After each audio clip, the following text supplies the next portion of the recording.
Welcome, my little couch potatoes, to the comfiest courtroom on the internet. I'm your host, Llama, and it's time for dramatic testimony, overruled objections, and absolutely unqualified opinions. So grab your snuggiest blanket, some delicious snacks, and get ready to watch court with your internet besties. This is Couch Court with Llama. Hello, my little couch potatoes. Oh my gosh, it's been so long. It's been so long, I feel. I feel like it's been weeks, but it's only been a couple days. But that's okay. I hope you all had a wonderful weekend. I did. Elbow Feet and I went to a wedding out of town this weekend for his little brother, and it was so nice and wonderful. And it was a good time. Yesterday, I had a hard time getting out of bed because my legs hurt from dancing so much. I don't know what kind of problem that is, but apparently I have it. But I'm feeling much better now. But yeah, we had a wonderful weekend. So I hope you guys did too. I'm really glad I took yesterday off for sure. But hello, Annie. Welcome, Lady and Greg. Good morning. Good morning. Hope you're doing great. Teresia, good morning. And she says, good morning to all you wonderful people. Agreed. Agreed. There's Terry True Crimes. Hey, Mama. And she missed me. I missed you too. Not only was I out of town this weekend, but she was for part of it as well. Everybody was out of town this weekend, actually, from our team. Like three of us weren't even around. Good morning, Angie. Good morning. Hope you guys are doing great. So I was all like, okay, Amos, there's Amos. Hey, girl. I was like, okay, I'll try streaming from Elbow Feet's computer and hopefully that'll like solve the problem with me not being able to play a whole bunch of news clips. So I plug everything into his computer, I get everything set up, and then it doesn't pick up anything. It doesn't pick up my camera, my headphones, my mic. And I was like, all right, well, forget it. I'm not even going to try to figure this out, and switched everything right back. So there's a good chance that all the news clips I had for today, I think we're just going to skip those. I wish I would have wrote summaries for them like I normally do, but I didn't because I already did this for like 12 hours yesterday, but now I know. Though we do have one long video we are going to watch of a bond hearing, which is good. Hopefully that works. If not, I can summarize it for you. Now, before we begin though, I'm sure a lot of you have heard the big news that dropped last evening, and that is Brian Kohberger apparently is accepting a plea deal. That's right. There's not going to be a trial for Brian Kohberger. He is accepting apparently a plea deal. They have court tomorrow afternoon to change his plea to guilty. He's going to plead guilty to all 4 counts of murder and burglary. I believe burglary as well. I know some of the families aren't happy about it, and I don't blame them at all. And honestly, I've seen a lot of gross comments about it, like, "Oh, this is better for the family." And it's like, I don't think any of us can say what's best for any of these people and what they went through. They can be mad if they want to be mad. They can be disappointed. You have no idea how this is going to affect them in any way. But so he's going to get 4 life sentences, waiving all appeals. It'll be done, which is shocking, really. I mean, I don't blame them considering I've heard the evidence is pretty solid. But I am a little disappointed because we just watched the Karen retrial. Here's why I'm disappointed. Okay, we just watched the Karen retrial. We saw all the shenanigans and the importance of being able to hear and see the facts of the case yourself. And so that kind of bothers me because I'm like, okay, well, are we going to hear what actually happened? Are there going to be answers? Because it is just going to lead people to speculate for all of time. Because that, in a way, I think is even worse. I mean, I don't think we're entitled to that. As long as the families get to find out whatever it is they want and need to find out, then I suppose it's okay. But I mean, I am a little annoyed about it. so far of the 4 trials I planned, only one of them has worked out.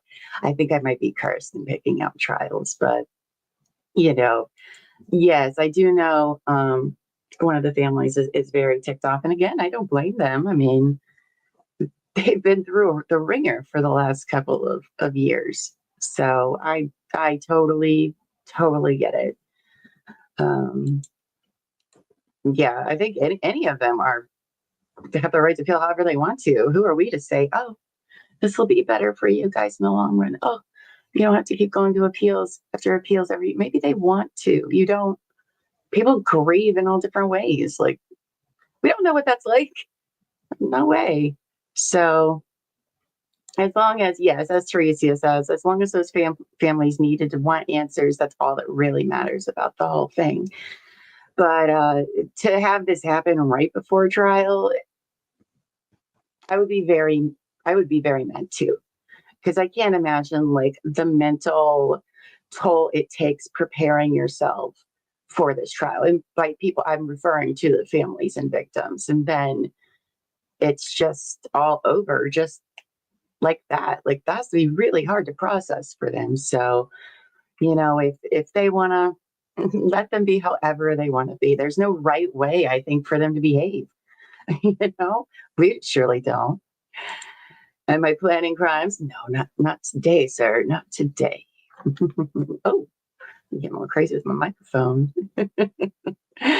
Lady in Gray says most lawyers I've seen said FOIAs will eventually get out everything except for maybe autopsy and crime scene photos, and I'm okay with that.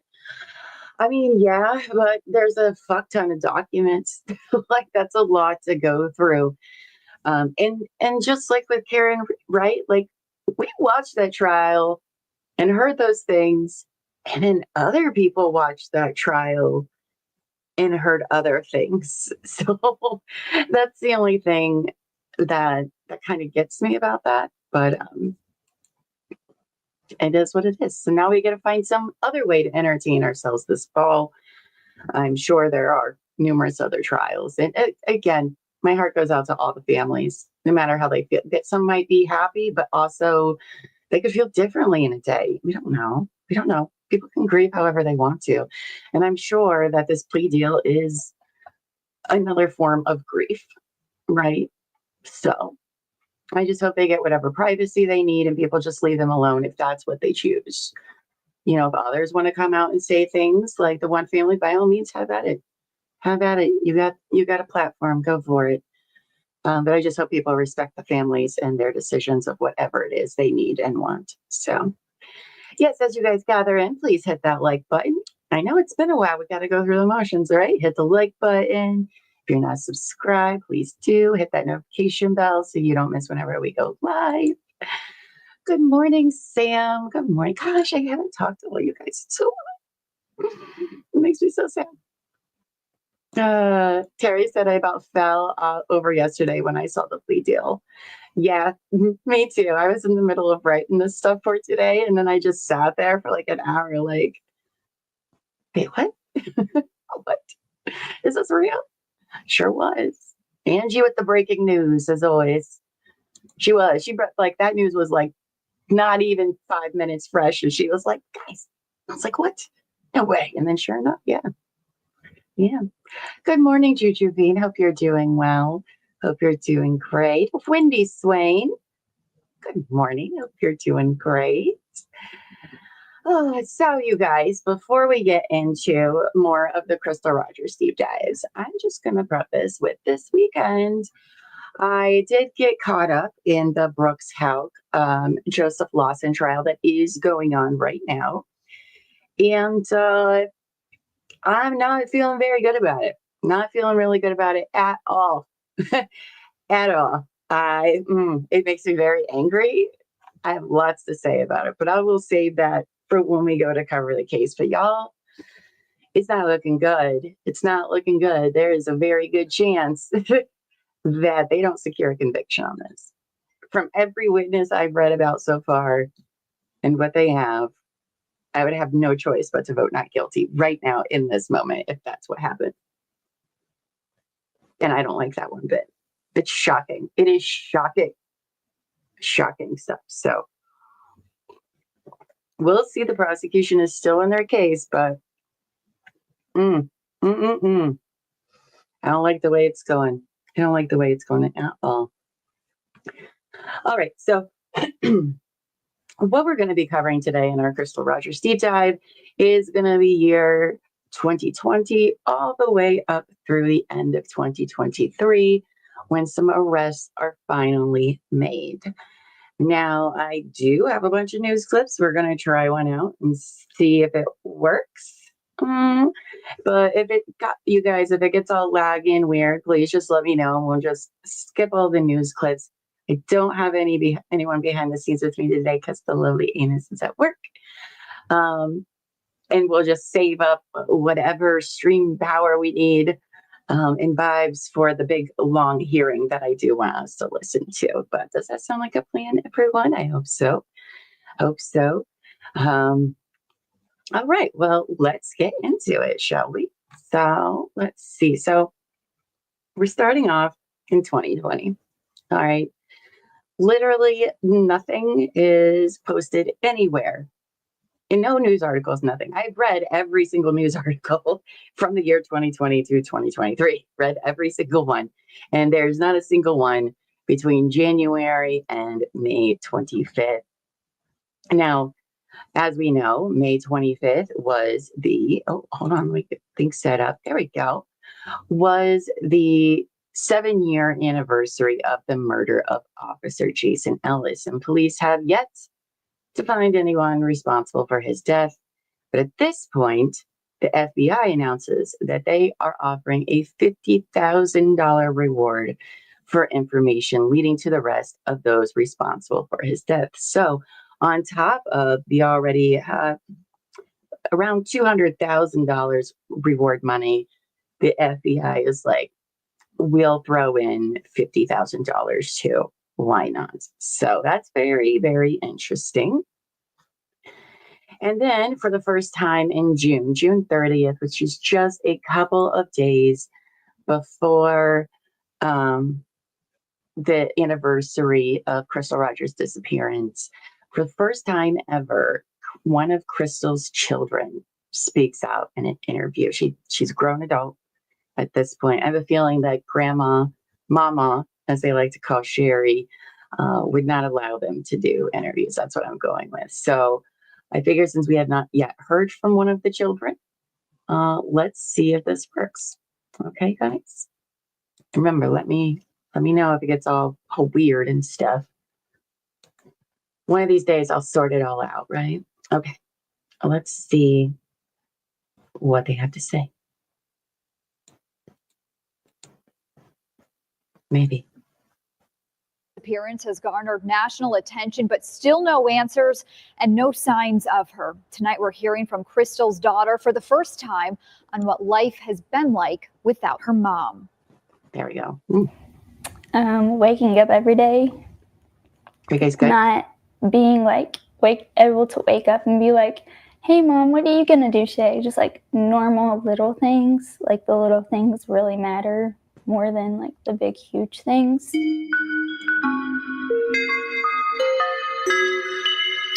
Yeah, so hard. It's those millions of little things Kylie Fenwick has missed out on for 5 years now. 14 at the time of her mom's disappearance, Kylie is now 19. People say it gets easier. It never gets easier. I love all these bells. The nightmare started over 4th of July weekend in 2015. Detectives say Crystal Rogers, a mom of 5 kids, was last seen on July 3rd by her boyfriend at the time, Brooks Houck. I was calling and texting and she wasn't answering and nobody could get hold of her. Sherry Ballard, Crystal's mom, still remembers in vivid detail the day she went to the police station to report Crystal missing. Love for Sherry. I remember later on them telling me what could be a year before we find any answers, and I was just shocked. I'm like, there's no way I'm waiting a year to find my daughter. What a sweet lady. Little did anyone know it would be much longer. When her car was found abandoned on the Bluegrass Parkway with her belongings still inside, it didn't offer any clues. Sorry. Oh, you know what? I just realized. And to this day, the wound. Hold on. I just realized all that music's probably not good for us here on YouTube. Ooh, okay. Hold on. Let me see if I can at least just get to the part where she talks. Maybe not. Or maybe that was all she had. Oh, no, there she goes. Okay. Sorry, guys. I didn't take music into consideration. And YouTube does not like it when we do that. So It's hard. Especially during life's milestones. Like graduation, when I you, graduated Kelly. high school, you've seen all the kids with their moms and like they were so proud. And I knew my mom was proud, but like just like wanting her to be there, like physically, it was very hard to see other moms there. After a day like that, and almost every day, Kylie writes to her mom in a journal. Telling her this, and on the next page I'll tell her, well, this was very serious. Like, you should have been there. Like, this is crazy. Like, just like she's like right over my shoulder, just talking back and reading what I'm writing. As the years have come and gone, Okay. here a new detective took. All right, we're just going to pause that and not do any more of that because the music, YouTube will get really saucy about it. Doesn't like it. Does not like that.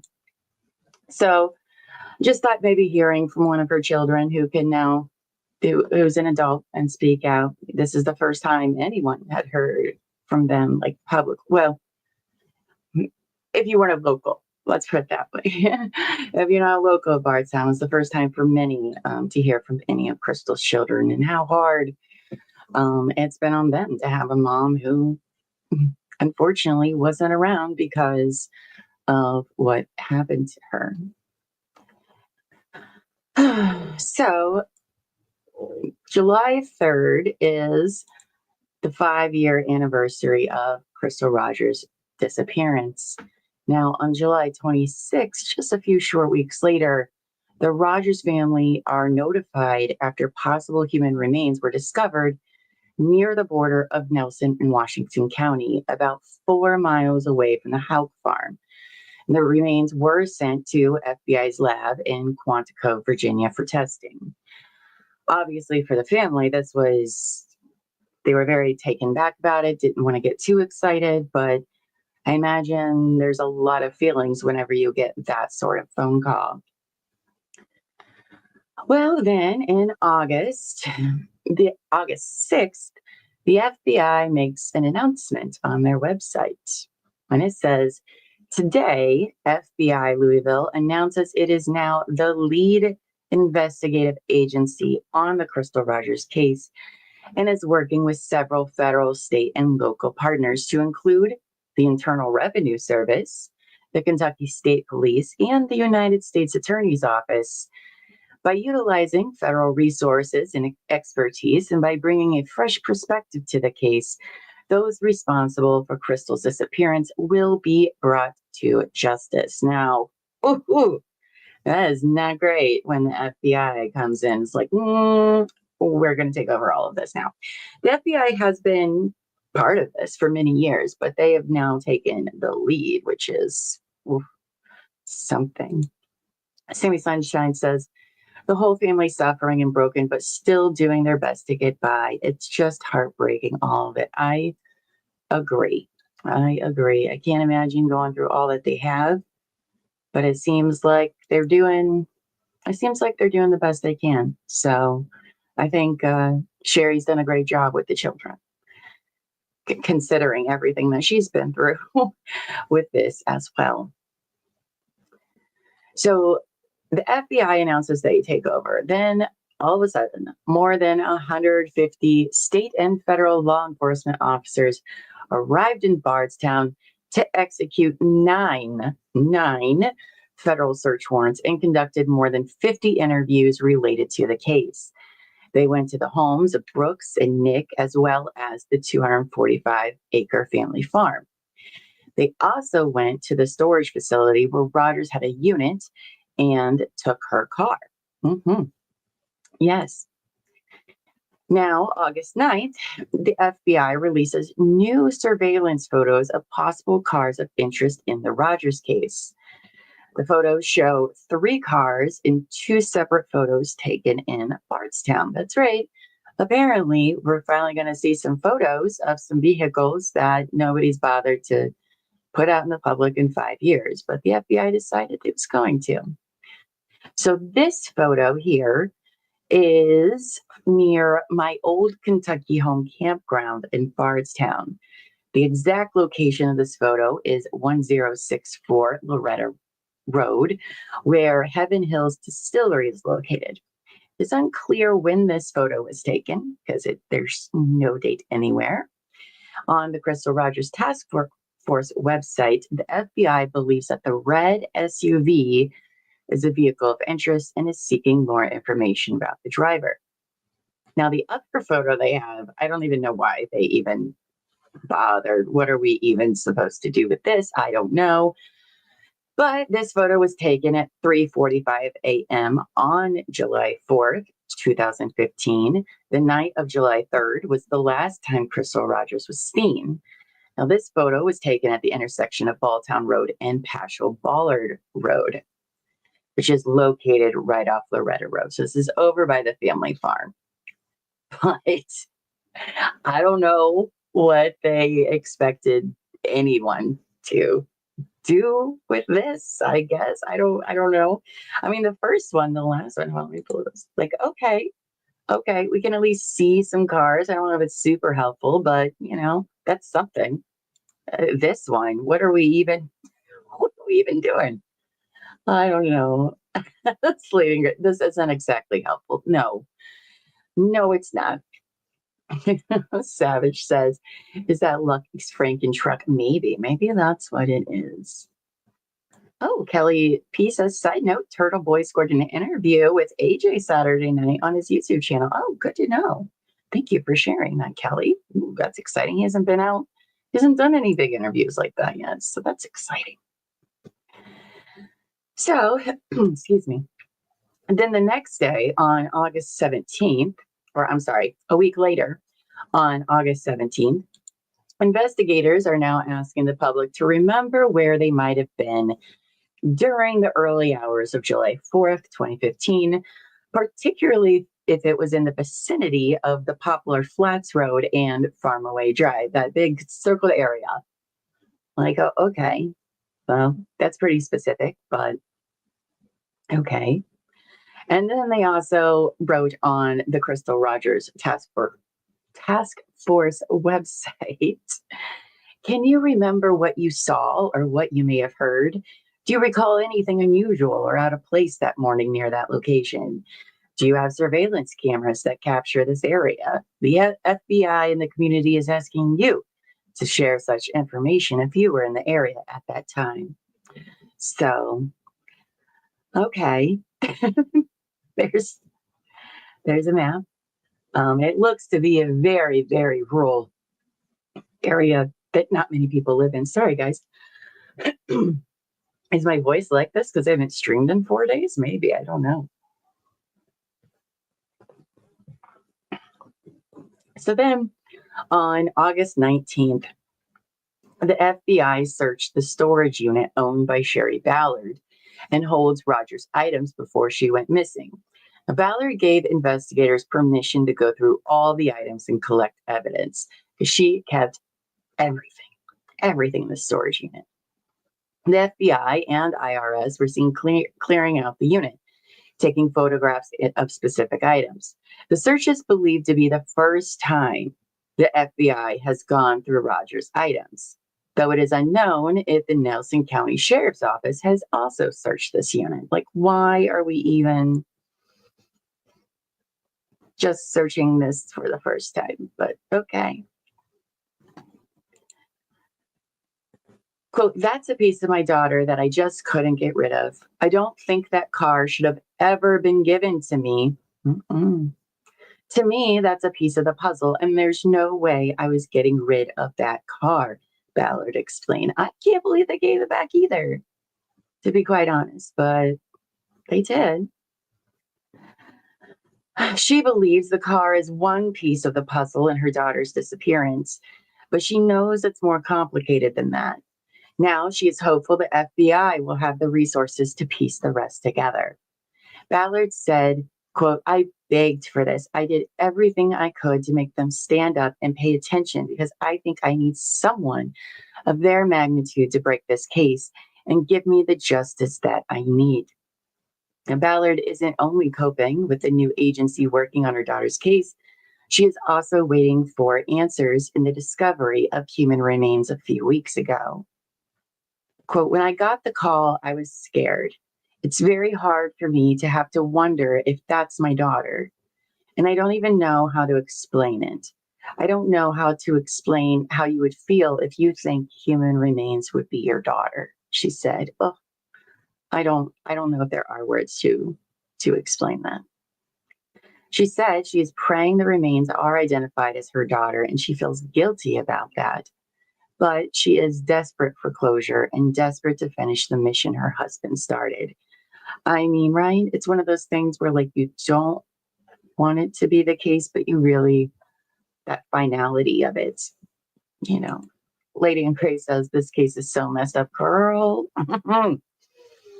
It doesn't get better. Wait till we get to the trial. It doesn't get better.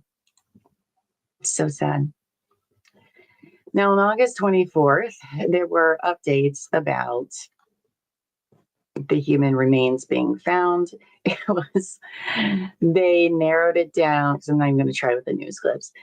They narrowed it down to it being a woman between the ages of like 22 and 82, and between 5'2" to 5'9" or something like that. That's literally all they had to say about that. I was like, oh, that is so helpful, FBI. Thank you. So helpful. Now, after August, nothing happens in September. Nothing happens in October. And November, of course, November 19th is the 4-year anniversary of Tommy Ballard's death. Right? Isn't that so helpful, Lady in Gray? So helpful.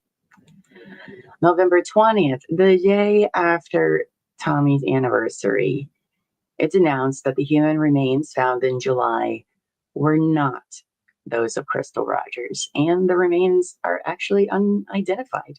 You don't know whose they were, but they weren't Crystal's. And I imagine that's just like the worst time to get that news, the day after Tommy Ballard's death anniversary. Like, oh, not good timing on that. That poor family during those days. Now, in December of 2020, December 25th, which is Christmas, during the holiday season, Sherry honors her Crystal's memory by giving special gifts to Crystal's children who she takes care of. She says, every year for Christmas, I always get them gifts, but this year I'm wrapping them gifts specifically from their mom. I don't usually do that, but this year I am. I mean, I don't want to ruin the day for them, but this year I want them to have something a little extra special from their mom. Now, at this time, 3 of Roger's 5 children are ages 15, 17, and 19, and they've all lived with their grandmothers since Crystal's disappearance. And I imagine that that's probably really thoughtful to do now that they're older, they're teenagers. You know, you can talk about this stuff a little bit more or give them maybe their mementos. I don't know what she gave them. She didn't say, but. So that ends the year 2020. Well, then comes 2021. January, nothing out there. February, oh boy, you guys are going to get mad because I get mad. February 22nd. A Nelson County Circuit judge has denied Sherry Ballard the right to visit her grandson, the son of her missing daughter, Crystal Rogers. Sherry began the custody case in 2015. The Ballards were granted limited temporary visits, but that was reversed a year later. Then a new subsection of the state's grandparent visitation statute became law, relating to grandparents seeking visitation with a grandchild when the parent who is that grandparent's child is deceased. Now, Court of Appeals found the new statute provisions constitutional, but the Kentucky Supreme Court found the new provisions unconstitutional. So that's fun. That's so fun when that happens. Now, back in September, there was a hearing on Sherry Ballard's motion for temporary and permanent visits. According to a Court of Appeals ruling, much of the testimony of the September hearing focused on the hostility between Houck and the Ballard family. The following month, a judge denied temporary visitation rights to Ballard. Nelson Circuit Judge Stephen Hayden said Ballard was ultimately denied permanent rights due to the large rift between the families. He worried the hostility could cause emotional harm to the child. Now, Sherry Ballard and Brooke Ballard, Crystal's youngest sister, both testified that they have publicly made negative comments about Houck since Roger's disappearance. I mean, yeah, we've heard them. Sherry Ballard has participated in podcasts, local news pieces, and a televised miniseries where she says she believes Houck killed her daughter. Now, despite these actions, Hayden says the Ballard family testified in court that they have not and would not make comments in front of Roger's child. Quote, "Everyone that walked into my door knew not to speak of his father," Sherry said. "I made it crystal clear for everyone that walked in this home. They knew what was at stake." Now, court records describe the child's living arrangements with Houck as stable and believe Ballard's visitation rights were unnecessary. This makes me angry. Quote, "He is living with his father, Houck, the home he has lived in since birth. E, the kid, is now old enough to attend school. Childcare, when necessary, is provided by members of the Houck family or Crystal Maupin," the court documents say.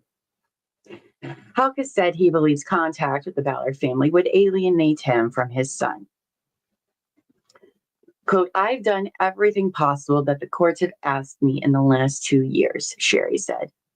"I still have no visitation for my grandson. That's my daughter's son, and I refuse to acknowledge that he is not my daughter's son. I feel like they want me to just erase him from my daughter's life, and I am not doing that anymore. I refuse to do that." Now, Ballard, who hasn't had visitation rights since November 2018, that's right, 3 years, 3 years, said she last saw her grandson in Walmart approximately a year and a half ago. She said she prays for the day she can visit with her grandson again. In the meantime, she said she writes to him in a journal expressing how much he's loved. "He's not forgotten," she said. "We haven't erased him from our lives just because we don't get to see him." And Ballard plans to appeal this decision. You know, I love that everyone in this family writes journals to people. Like the daughter just said, you know, in that interview that like she keeps a journal where she writes to her mom. And Sherry writes to the little boy. I'm just saying that seems very healthy and sweet.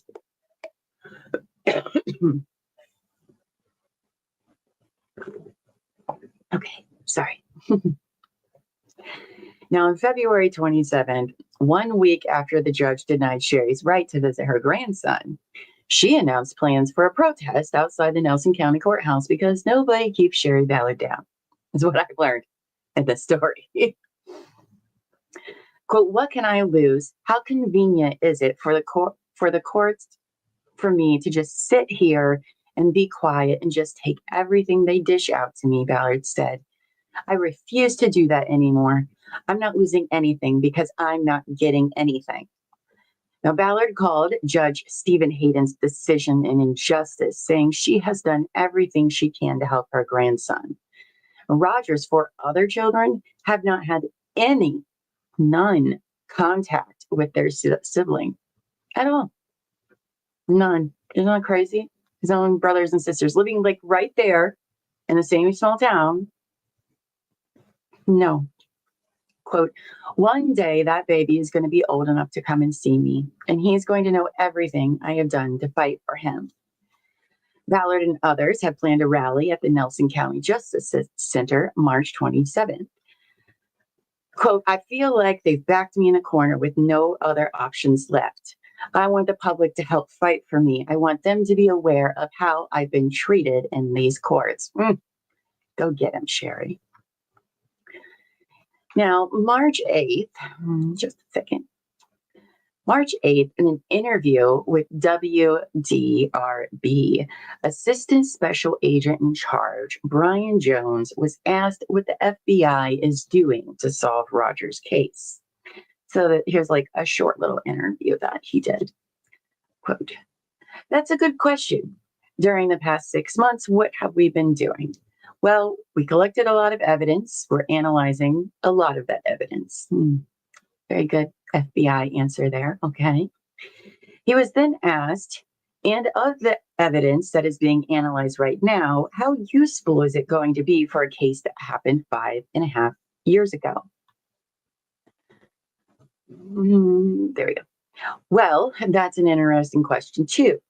Technology has changed quite a bit during the past few years since the disappearance of Crystal.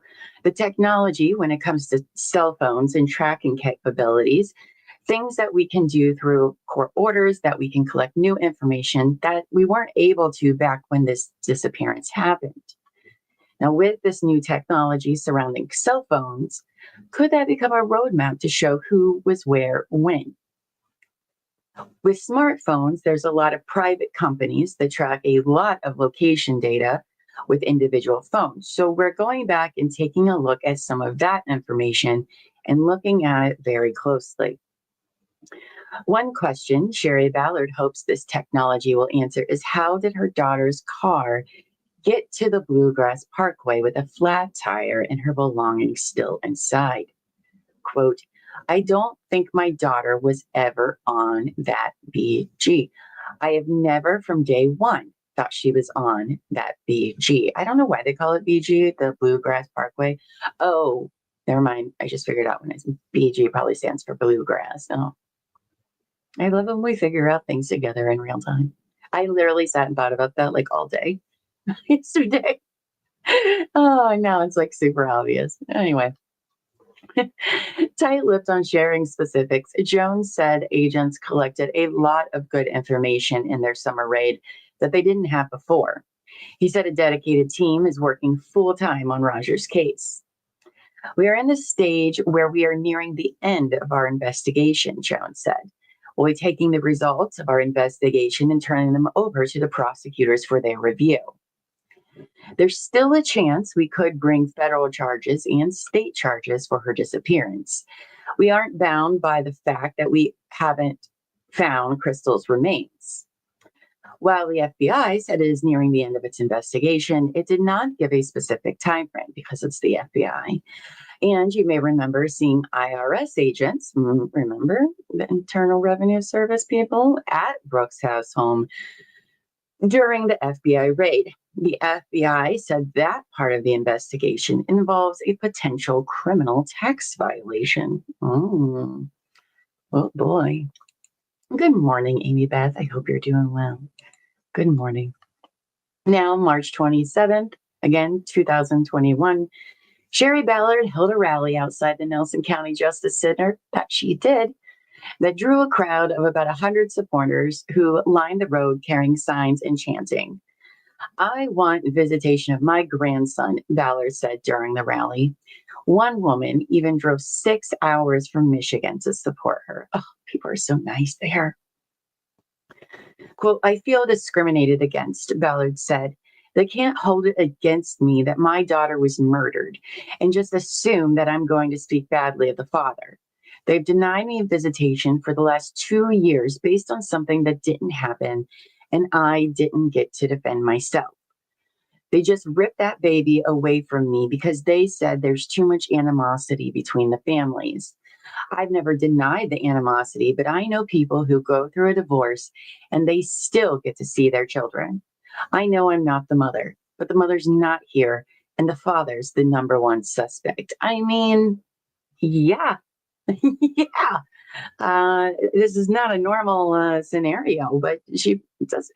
Divorced parents, they hate each other even more, probably, and probably talk poorly in front of the children all the time. It happens. But I mean, okay. Oh, hello, Juju. And the car's engine was still running when the car was found. That's what I've heard as well, which I do think is interesting and weird because it sat there for like 2 days. But Juju says, yeah, it's really messed up. The horrific Houck family still has the boy, I believe. We'll see. We'll see. I think so, but I don't know, honestly. So April 21st is the 7-year anniversary of Kathy and Samantha Netherlands murders. Kentucky State Police say it's disheartening that the case is unsolved. KSP said detectives are still actively working on the case and following leads, which come in periodically. KSP still believes the person or persons inside this black Chevy Impala knew of something or had something to do with the murder of the Netherlands. It made me so mad yesterday when I was looking through all this, and there is like literally not a whole lot about them. Not a whole lot about them. And it bothers me a lot. Because I mean, of all these unsolved, they're all horrific. They're all horrific, okay? But it does seem like Crystal, Tommy, Jason, for what we know, were quick passings. And these women, what happened to them is horrific and heinous. Like, in all these killers are still about, but the killer or killers of the Netherlands, I think is far more scary. All right. The brutality of that, it was messed up. And like, nobody's like trying to solve this. It feels like nothing comes out. And it's so weird. It's so weird to me.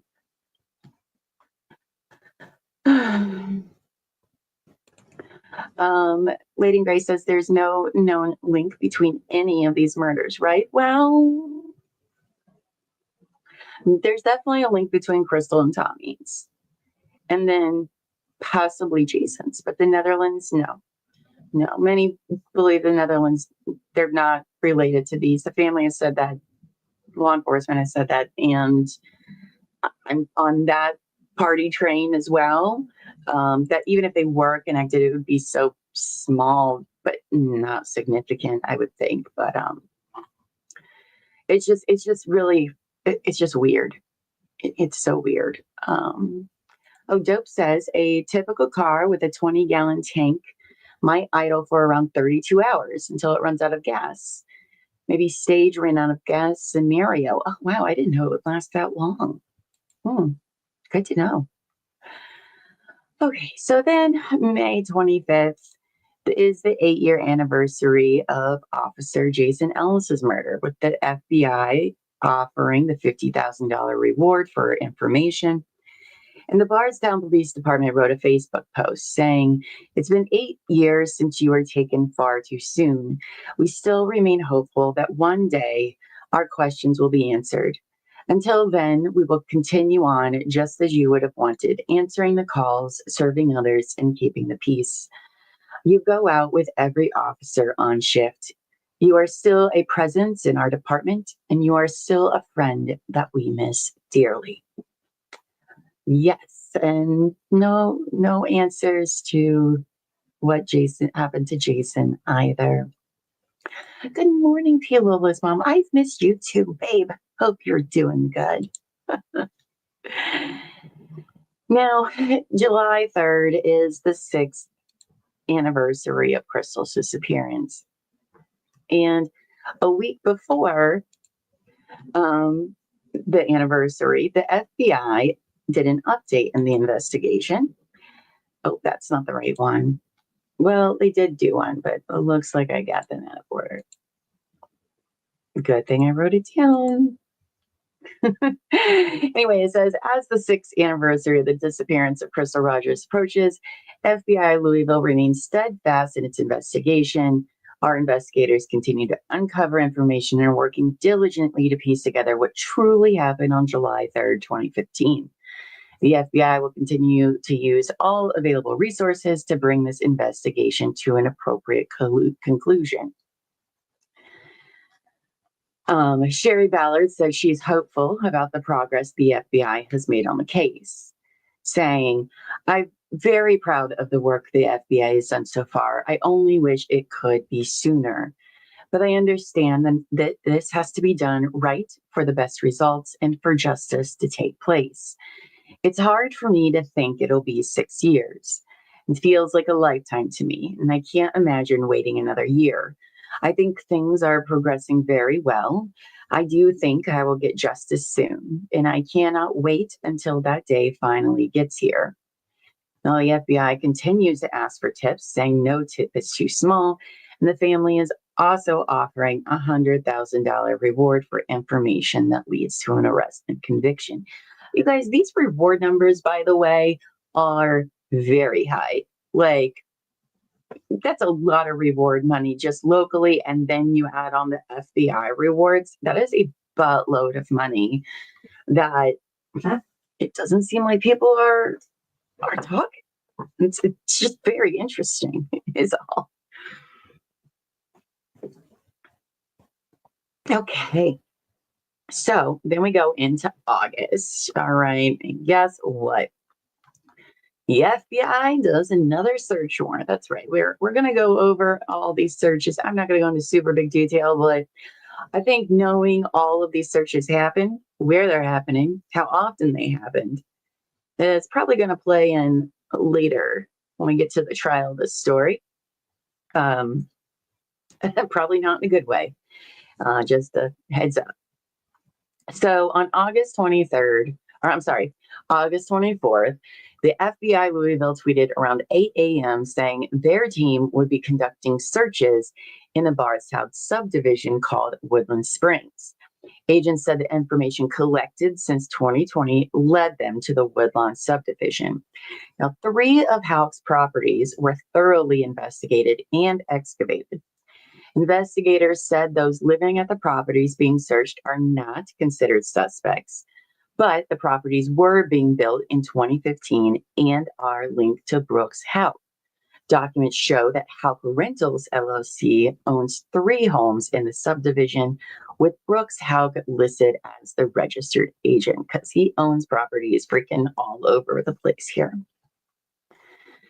Now, Sherry said that her and her late husband, Tommy, targeted the area early on, and that back then a cadaver dog hit on a mound of dirt. Quote, but we didn't find anything. We just assumed sometimes they'll hit on certain tree roots, stuff like that. So we just assumed maybe it was something like that. So the FBI investigation started on Tuesday. It went through Wednesday. It went to Thursday when the agents started tearing up a concrete driveway and dug at least a 4-foot deep hole underneath of it. Yeah, they go through, by the way, I'm pretty sure they have torn up all of Nelson County like, through the years with all these search warrants. Like, they had to have excavated all of it. But so the FBI homed in on one property being built by Roger's boyfriend, Brooks Houck. Roger's mother, Sherry, said the FBI plans to rip up the entire concrete driveway in front of that property. The FBI did not allow media to see the investigation site, but news crews saw a truck filled with what looked like concrete and dirt drive out of the investigation site dozens of times. And in case you're wondering, because I was wondering too, and I don't think I actually wrote this, the FBI said that they're actually footing the bill, not the homeowners, that the FBI is paying for to like redo everything they dug up everywhere, which I thought was interesting because I didn't think it was really like the cops and stuff would pay for it. Maybe it's just an FBI thing since it's so intense. I don't know. But in case you're wondering, the FBI is going to foot the bill on this. So then on Friday, on the fourth day of digging in the Woodlawn Springs neighborhood, the FBI Louisville office announced Friday that it had discovered an item of interest. The FBI didn't elaborate on the specifics of the discovery, but said the item is being further evaluated. Now, Nelson County Sheriff Ramon Pinaru. I should have learned how to say his name. Anyway, the sheriff said, "I'm getting goosebumps, and at the end of the day, it doesn't matter who solves it as long as it gets solved. It's not about the Nelson County Sheriff's Office. It's not about the FBI. It's about getting closure for the family and putting the people behind bars at the end of the day." Sorry, that was a loud car. Between that and all the other murders that have gone on, I'm sure everyone knows Jason Ellis. It's heartbreaking, and there's not been a lick of evidence anywhere, said longtime Bardstown local Isaac Cawthorn. Seeing the FBI going to Woodlawn, and they're actually starting to dig up and look for evidence and stuff, it kind of gives you a little bit of hope. Now, neighbors said the hole the FBI dug was at least 7 feet deep, which is very deep. Agents also began digging in the yard. Rogers' family said the FBI plans to dig up the entire yard. Could you imagine? Just living in this house, and the FBI is like, we're just going to take your whole yard. Thanks. Bye. Neighbors in the subdivision said more agents were present and expanded their dig site closer to the street. Now, Alex Tignor, who lives in the neighborhood, said he wasn't surprised when he saw the FBI show up to his neighborhood this week. Some of the neighbors and Crystal Rogers' father had come out here before, and they had some cadaver dog hits, but nothing was ever done about it. So it's nice. Whether it's a dead end or whether it's anything, at least somebody is following up on any leads they have. Now, Saturday, the 28th, the FBI announced a $25,000 reward for information in Rogers' disappearance. They're hoping someone in the community would come forward and provide tips that will lead to identification, arrest, and conviction of whoever is responsible for Crystal's disappearance. Now is the time to come forward, the FBI said in a statement. Now, after days, this is Monday the 30th. After days of searching in a Bardstown subdivision, the FBI is suspending its efforts in the Crystal Rogers investigation for the time being due to incoming weather from Hurricane Ida. But while the search has been called off for now, the team said in a statement that its efforts haven't gone without progress. Quote, "During the course of our search thus far, multiple items of interest have been uncovered. Initial analysis shows they are potentially relevant to the investigation into the disappearance of Crystal Rogers. The items have been sent to the FBI lab in Quantico, Virginia for analysis." Like, what all did they find in this driveway? I mean, you wouldn't just find random stuff under all this concrete in the dirt, right? Hello, 80s Music Man. Hello. Hope you're doing great today. Good morning. So, September 2nd, all right, hurricane is over. The FBI agents and forensic evidence experts were back focusing on Dean Watts Park and the materials dumped there after being unearthed during last week's search efforts. That's right. They just went and dumped all the stuff and then was like, okay, now go dig through that now, please, and thank you. Like, oh, okay, that's so much fun. Now, some very sweet news while we're in all this bummer news. So on September 27th, the city of Bardstown's newest canine officer is being named Ellie after Bardstown police officer Jason Ellis. The name Ellie comes from thousands of suggestions sent to the police department after announcing its new team member. Ellie comes from the Netherlands and will be serving as a narcotics detection dog. Because she's got a big name to live up to, and we can't wait to see her serve the city of Bardstown as well. Look at how cute she is. Oh my gosh.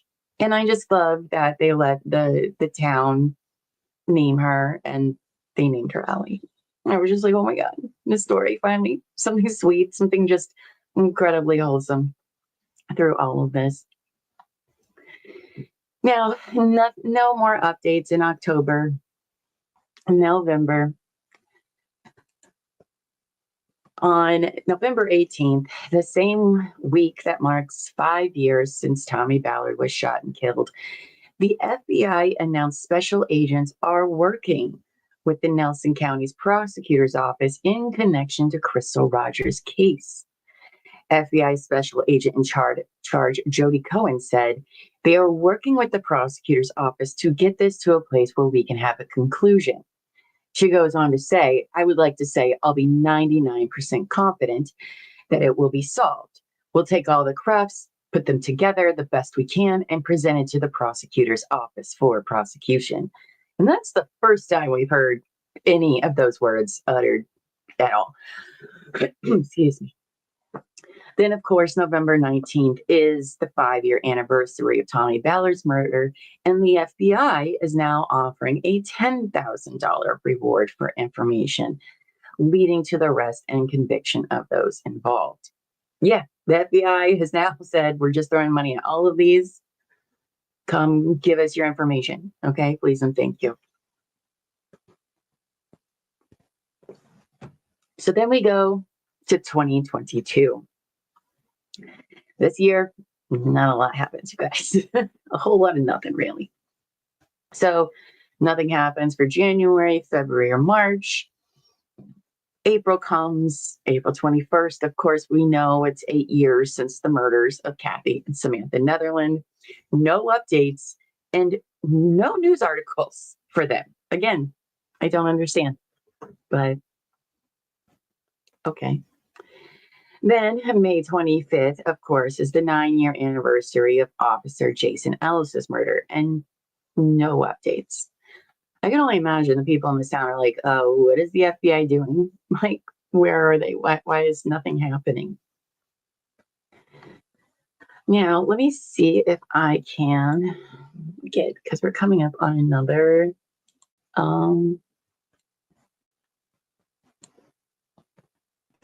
of Crystal's children speaking out that I would like to share as well.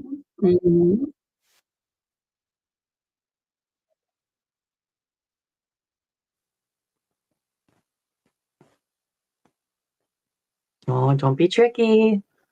Anyway, so July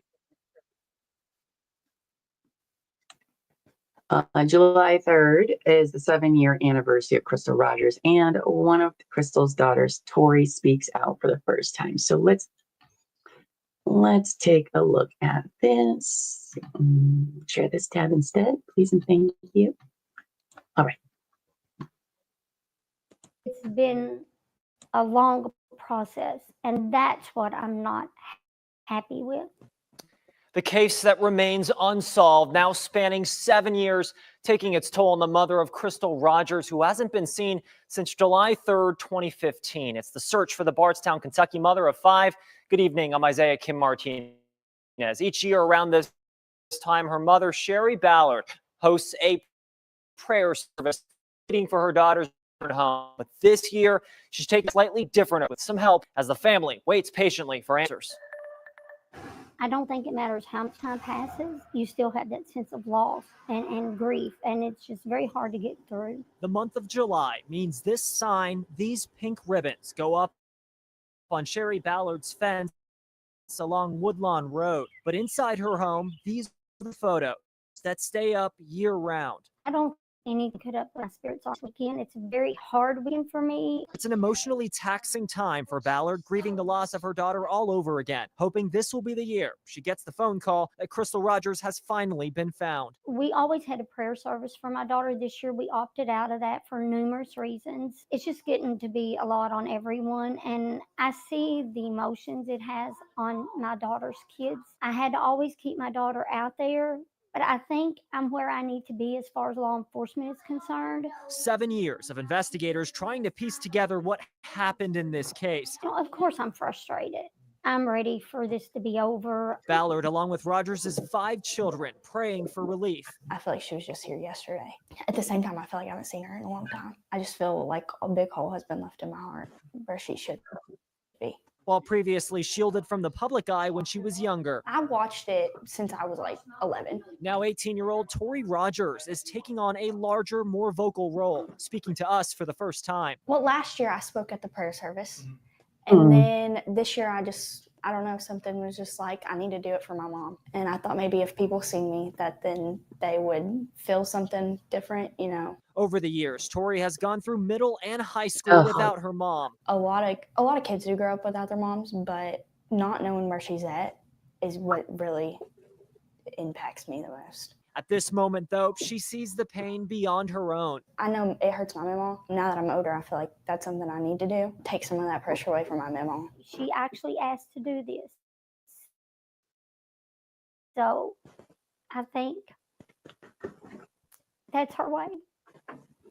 This past year, the quest for answers reached a high point, one that for a moment, Ballard felt could have provided the evidence needed. In August, federal investigators found multiple items of interest while searching in a residential area in Bardstown for several days. Those items sent to a lab for processing, they dug up but that months yard. later, no updates. Ballard tells me just this past week, investigators visited her home, telling her they've added members to the team. They give me a lot of encouragement that, you know, they are not stopping. They are full force on this. As each day goes by, Ballard knows she's not alone. In fact, Tori, originally enrolled at Eastern Kentucky University, has opted to stay closer to home for support. Just in case something does happen, I need to be there for them.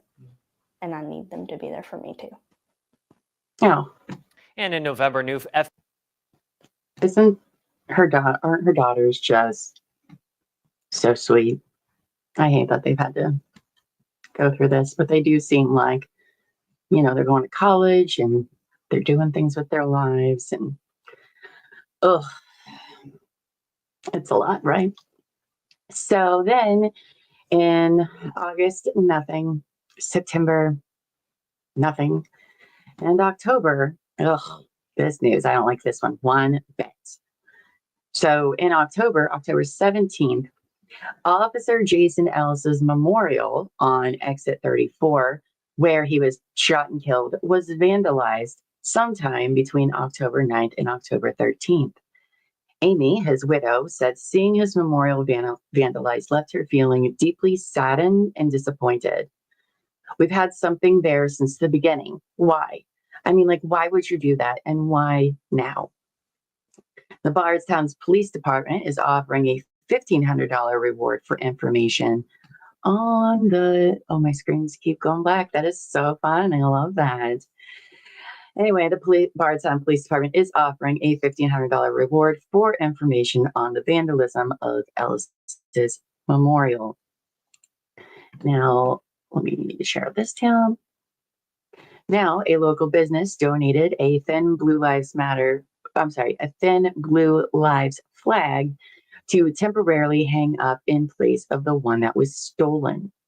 Quote, "We would like to extend a heartfelt thank you to our friends at Motorola for sending us this thin blue line flag to temporarily hang up in place of the vandalized Jason Ellis Memorial," police said in a Facebook post. "We say temporarily in hopes that the original flag will be returned to its rightful place." Can you believe what a-holes who did that? Ugh. Authorities called the theft deliberate and calculated, as the flag was bolted to a metal fastener and anchored into a rock. Yeah, that's right. They couldn't just take it. No, they needed tools to get it out. Now, also on October 17th, the FBI renewed the search for Crystal Rogers. That's right. Agents arrived at 345 Paschal Ballard Lane, the farm owned by the family of Brooks Houck. That was one of the last places Rogers was seen alive before she disappeared. Oh, let me make this bigger so you guys can see that. Oh my gosh, why do my screens keep turning black? I can't today. The FBI are continuing to investigate Rogers' disappearance, along with the IRS, Kentucky State Police, and the United States Attorney's Office. From this search, there was more evidence sent to Quantico. Sources say Rogers' family was made aware of this newest search. They had extensive meetings with the FBI agents in the past several weeks. Now, that barn that's behind that FBI truck there, that is a barn that people think, I think it'll come up later. It's a specific barn, and it's that barn, that blue barn, that they'll end up talking about at some point. Now, on October 21st, the FBI concludes their 5-day search, saying, "We hope that the evidence collected will move our investigation one step closer to holding accountable the individual or individuals responsible for Crystal's disappearance." I love it when it does this. So, November 1st, documents show Brooks Houck. Listen to this, you guys. I like to throw other little things that happen in this community into the story because it's just wild. Okay. So November 1st, documents show that Brooks Houck filed for a permit application on August 17th with Nelson County Planning and Zoning on the former People's Church building he owns. He wants to change the building's use from a church to a daycare. Yes, Brooks Houck wants to start a daycare. However, the location sits across the street from the storage business owned by Sherry Ballard. Yeah, that's right. Right across the street is her business.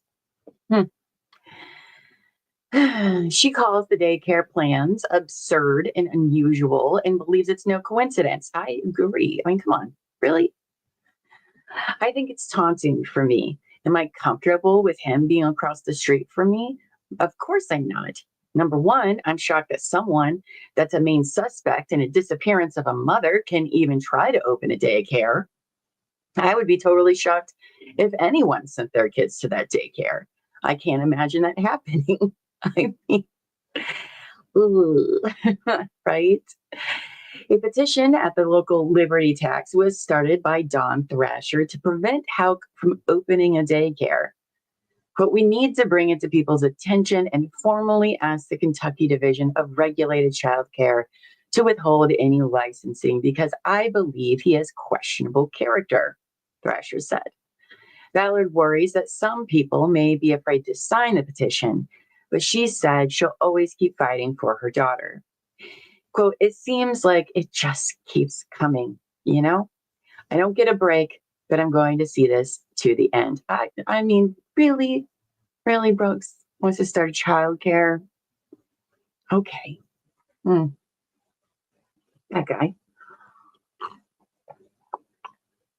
Now, November 3rd, just a second. Nelson County Sheriff deputies served a warrant on Brooks Houck at a job site.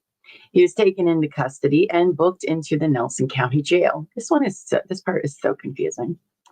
Houck was arrested on a bench warrant for failure to pay traffic citation fines. Houck was charged with 7 traffic violations, including improper use of farm plates, no or improper licenses in December 2021. The prosecutor later dismissed 5 of the 7 charges, and Houck pleaded guilty to 2 charges in January of this year. He was ordered to pay a series of fines in April of this year and granted installment payments, which is wild because this guy has a freaking buttload of money. I mean, he just bought a church he wants to turn into a daycare, but okay, he needs a payment plan. And according to court records, Houck owed $353 to the courts. You couldn't even pay $353, sir? Come on. Houck was most recently cited on November 1st for failure to wear a seatbelt, and he was in jail a short time before he posted bail. I mean, people get thrown in jail all the time for court fines. It's whatever.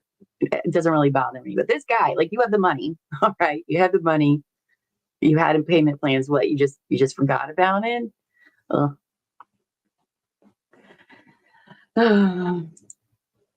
Juju Bean says, "Thanks for bringing that back up. I thought about that recently due to a recent witness. No spoilers, though." Yes. Right, Captain. Yes, he has custody of the boy. and he can't pay $353 in traffic fine. Okay. Now, November 19th, of course, this marks 6 years since the murder of Tommy Ballard, and the FBI has officially labeled his death as a homicide. Yeah, that's right, guys. They're just now calling it a homicide. It's just been called a death investigation this whole time. I don't understand why. I mean, at first, initially, yeah, sure, that's fine. But this many years, finally label it a homicide when accident was ruled out because both him and the child's guns did not match it. Like, we're just now calling it that? Why? I don't understand. So this puts us into 2023. Now, things are about to get wild, you guys, so buckle up, okay? I know those were a slow 2 years, but this is going to get interesting. So, January 4th, look at this guy. Attorney General Daniel Cameron appointed a special prosecutor to investigate 3 unsolved Nelson County deaths. All right, the Commonwealth's attorney, Shane Young, that's who's in the picture there, will assist the AG's office in the prosecution, if any, of potential criminal charges related to the deaths of Jason Ellis, Crystal Rogers, and Tommy Ballard. Not included in this investigation is the unsolved 2014 Nelson County murder of Kathy and Samantha Netherland. The Attorney General's office said they were asked not to intervene in that case. Why? Why? I need to know why. It's very interesting that for some reason, why wouldn't you have somebody that has more resources and stuff look into this? I don't understand. But this Shane Young here, attorney Shane Young, is going to be looking into Jason, Crystal, and Tommy's murders. Now, the AG's office made the following statement on the appointment. The Office of Attorney General has made some administrative adjustments in the case in order to streamline a continued effort towards justice for the victims, their families, and the people of Nelson County. These minor alterations clarified lines of the dedicated law enforcement officials involved more efficiently in pursuing an investigation.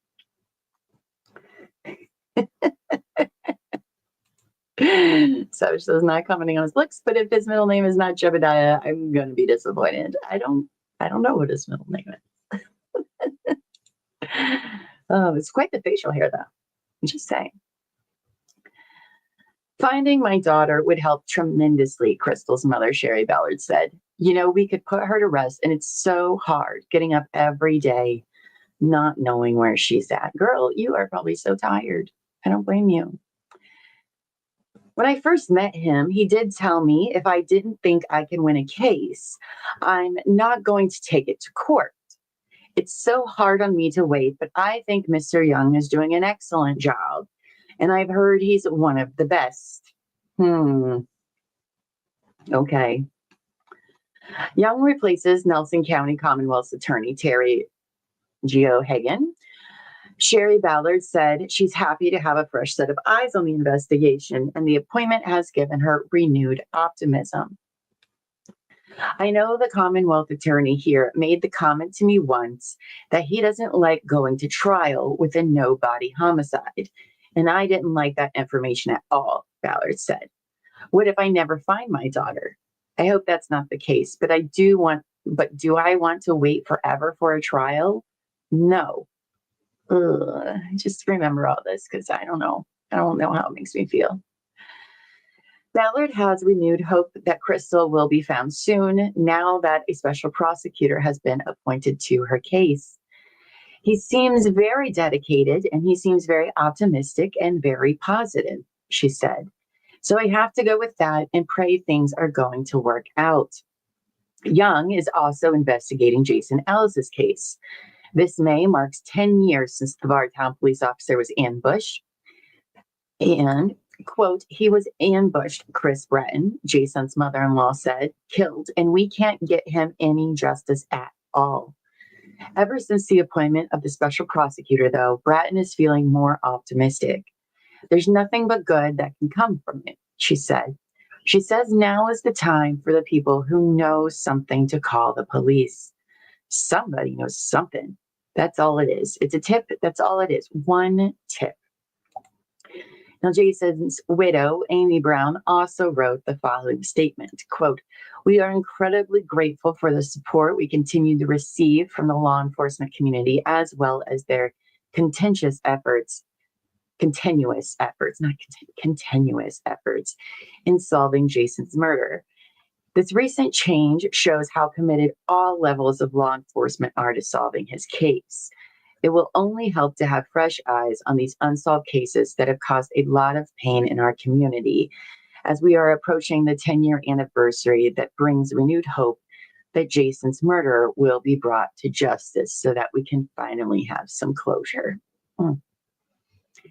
Again, so glad that they're bringing in a special prosecutor for this. But why are the Netherlands left out of this? Because what did they say exactly? This was a quote from the Attorney General's office. The Attorney General's office said they were asked not to intervene in that case. Why? Please no. Now, speaking of the Netherlands, April 21st, 9-year anniversary of the murders of Kathy and Samantha Netherland. May 25th, the 10-year anniversary of the murder of Jason Ellis. Now we go to July 3rd. All right. And the FBI Louisville posted the following on X. This July 3rd marks the 8th anniversary of the disappearance of Crystal Rogers. Over the last year, FBI Louisville has made significant progress in bringing this case to its rightful conclusion. Crystal's family and the Bardstown community deserve justice. We continue to pursue every available lead until those responsible for Crystal's disappearance are held accountable. We know that there are still people in the community who have not come forward with details of Crystal's disappearance. It's never too late. Now, in an interview with WDRB, though, Sherry Ballard said her daughter planned on leaving Houck and the job she had helping him with his rental properties. By the way, this is the first time this has ever come up in any of the news articles. So she says, she looked at me out of the blue, just out of the blue. We were talking about that. And she's like, "Mom, he thinks I'm an idiot." She said, "But I have everything. I have all his rentals. I have his tax papers. I have everything." And she said, "And I hid that. And to this day, if I have one big, huge regret, is because I did not ask her where she put that." So very interesting for Sherry Ballard to say that. Did Houck know that she planned to basically leave and he was worried about getting in trouble? I don't know. 8 years after her disappearance, though, Crystal has missed out on so many milestones in her children's life, from birthdays and holidays to proms and graduation. And earlier this year, she would have become a grandmother with a second grandchild on the way. That's right. Those girls are growing up and having babies. Well,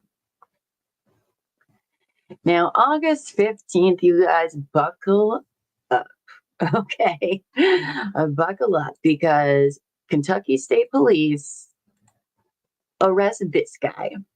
They issue an arrest warrant for Joseph Lawson, 32, and he is arrested. Oh, my screen. Why do we gotta cut out black when I'm reading stuff? Sorry. Lawson's name had not surfaced publicly in the investigation before his arrest. But Houck made reference to an employee named Steve Lawson and made a phone call to him during Houck's interrogation with the Nelson County Sheriff's Office. Steve Lawson is the father to Joseph Lawson. Y'all remember that in a little interrogation we watched? And he was like, "Oh, I'm just calling about some numbers." But anyway, so this guy is that guy on the phone's son. Now, Lawson is no stranger to the legal system, especially as it relates to allegations of violence and threats against women. He looks like a charmer, though, doesn't he? Yikes indeed, Calvin. Yikes indeed. In all, 5 women have accused Lawson of assaulting or threatening them since 2009, including 2 with whom he shares. Sorry. 2 he shares children. In 2020, for instance, he was accused of choking and hitting a woman in Marion County and was eventually convicted of misdemeanor assault and facilitation to strangulation. Why is that misdemeanors? Why is choking somebody a freaking misdemeanor? It's wild to me. He was sentenced to 90 days in jail, which was suspended. He was put on 2 years of probation. I hate that. Quote, he told me he was going to kill me that evening at my home, the woman told police. He continued to call, saying he was going to shoot me and for me to be ready to die. Really? Okay.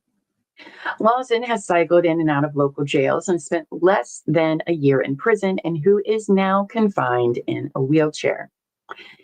In 2015, shortly before Rogers' disappearance, Lawson allegedly told a woman she was going to be his next victim. The 5 women have accused him of domestic violence from 2009 to 2020. Some of these cases were later dropped, with one woman telling the judge in July 2020 that she no longer wanted to press charges because the 2 planned to marry.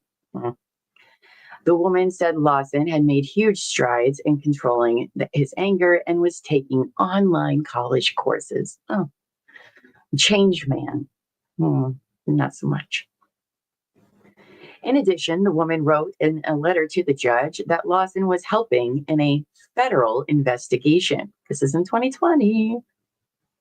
There is no public evidence showing Lawson has ever worked with federal authorities. Well, like we would know. I mean, it's the FBI at that point. They tell anybody anything. Now, several women mentioned Lawson carries knives and guns. He also has faced various other charges, including criminal mischief, burglary, and possession of methamphetamine, to a surprise to no one. Lawson is a paraplegic in a wheelchair, having been injured in a motorcycle accident in 2021. Physically, he requires extensive treatment and is incontinent. Even after his injury, one alleged assault victim wrote a judge saying that while authorities may believe Lawson was no longer capable of harming anyone anymore, he has become far more aggressive and needs to be stopped. So that's Mr. Joseph Lawson there. Okay, so he was arrested. Then September 7th, Joseph Lawson makes his first court appearance. Lawson was indicted on the conspiracy charge July 24th, but the case was sealed, according to court records. He was first scheduled to be arraigned in August, but was in the hospital. He was still in the hospital during his arraignment. Now, Joseph Lawson was indicted on charges of criminal conspiracy to commit murder and complicity in tampering with physical evidence. Both of those charges were filed in June and July of this year. Which, remember, the FBI just dropped a statement right before Crystal's thing. I was like, hey, by the way, I think it was kind of like a heads up. Yeah, it's creepy. Savage said Bro must have one of those Mad Max wheelchairs. Oh, that's a good one. Now, though the indictment did not mention Crystal Rogers by name, it said that on July 3rd, 2015 and or July 4th, 2015, quote, the above named defendant committed the offense of criminal conspiracy to commit murder when, with the intention of promoting or facilitating the crime, when he agreed to aid one or more persons in the planning or commission of the crime, or an attempt or solicitation to commit the crime, when he and or a co-conspirator intentionally caused the death of another. Ooh, that's not great. Lawson entered a plea of not guilty, and his bond was set at $500,000 cash, which is a very high bond, but suitable. The maximum sentence for the conspiracy charge is 10 to 20 years in prison. Now, Sherry Ballard denied a comment, saying she has been advised not to speak with the media right now, which makes sense. However, in a later Facebook post, Ballard said news of the arrest was overwhelming. Quote, 8 years I've waited for this day to come. Even though it brings me so much joy to think justice is coming, it also brings the fact that this is real, and what my family has been going through the last years is real. I honestly think I felt every emotion that God has given us. Can you? Oh my gosh, I can't even imagine like what that had to hear, and it's just crazy to me. Okay, so we got another little video. Well, let me get rid of these other ones. It's probably causing a problem. So that takes us to September 27th, you guys. And oh no, I didn't want that full screen. That's too much. And what do we got here? Oh, what's this? Don't worry, there's no sound. Brooks Houck is arrested at a job site without incident. That's right. You can watch him being walked into that building there. Say what? That's right. Brooks Houck is arrested at the job site without incident by the FBI for, you guessed it, Crystal Rogers. Oops. So the original indictment had been sealed, but a redacted version filed on September 20th in Nelson County Circuit Court indicates Houck is accused of killing Rogers. Oh, let me bring this back over here. All right. So in addition, he was indicted on the charge of tampering with evidence, physical evidence. All right. So murder and tampering with physical evidence. His bail is set to $10 million. Okay. $10 million, which I believe is like the highest bail in the entire state of Kentucky, like ever. Like everybody's like, whoa, that's wild. So in a release from the FBI, it said its officers have been laser focused on our commitment to hold accountable those that are responsible for the disappearance of Crystal Rogers. Today, we take a significant step in making good on that promise. Now, the Ellis family, Jason Ellis's family, did release a statement on Houck's arrest, which I thought was very sweet of them to do, because I'm sure it's a bittersweet moment for them. I know, right? So let me put his stupid face back there. Here we go. Now, the Ellis family statement reads as follows, quote, "Today represents a significant milestone in the lives of so many. It is hard to express the many emotions our family is feeling. We have prayed fervently for 8 years that this day would come for Sherry Ballard. The strength, bravery, and fidelity Sherry has exhibited these past 8 years has continually renewed our family's resolve. Today, we rejoice with Sherry and Crystal's family and friends. The announcement of today's arrest is one we have all hoped and prayed for. It has been 10 disconcerting years since Jason's murder. Moving forward with no answers or justice has been disheartening. We applaud the FBI, law enforcement, and prosecutors for countless hours and relenting dedication to these cases in Bardstown and Nelson County. Today, we celebrate that justice is being served for Crystal and are optimistic the answers are around the corner for Jason." That's so nice of them to say all of that. I thought it was very sweet. Now, Sherry shared her response to Houck's arrest on social media. So let's read what Miss Sherry has to say, shall we? Get a drink here.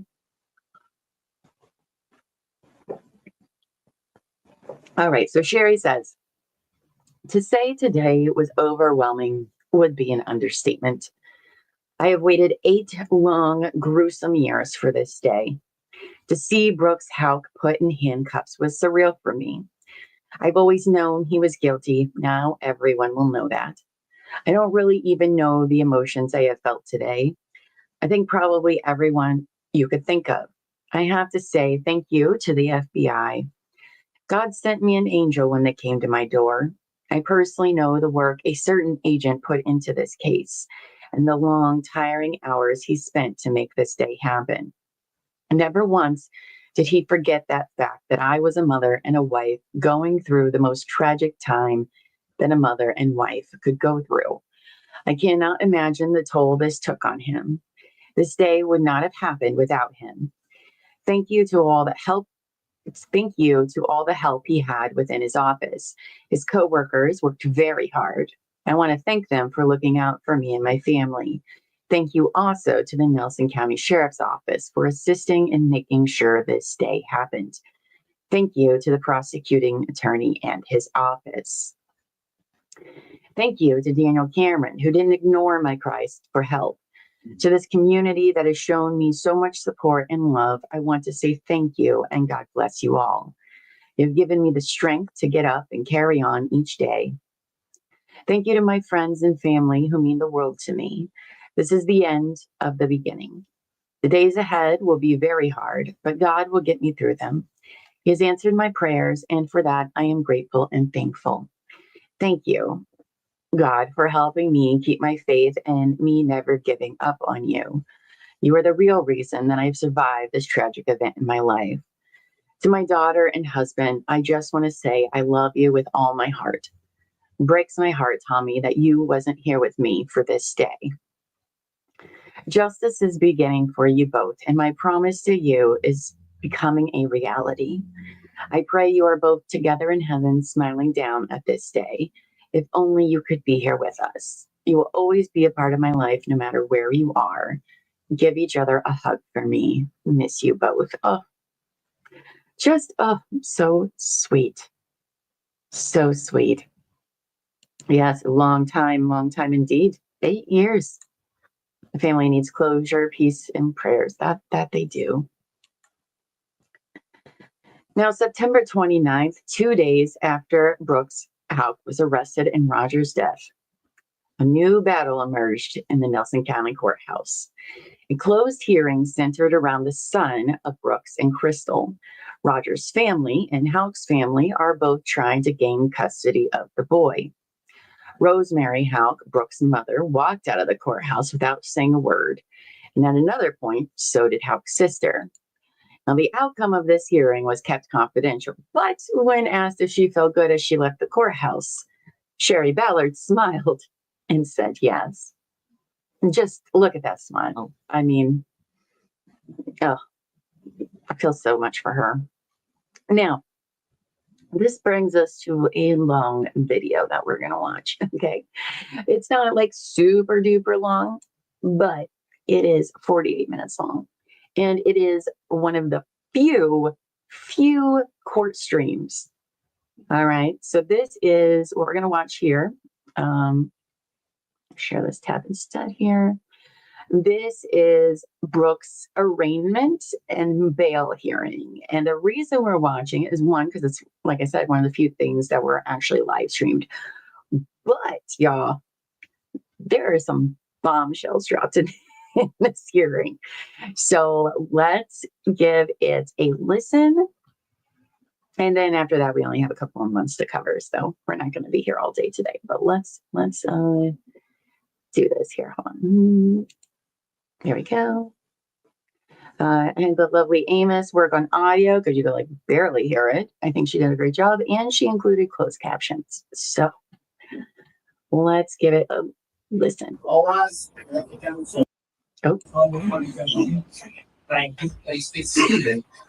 Sounds weird. That's why we had to work with the audio. So.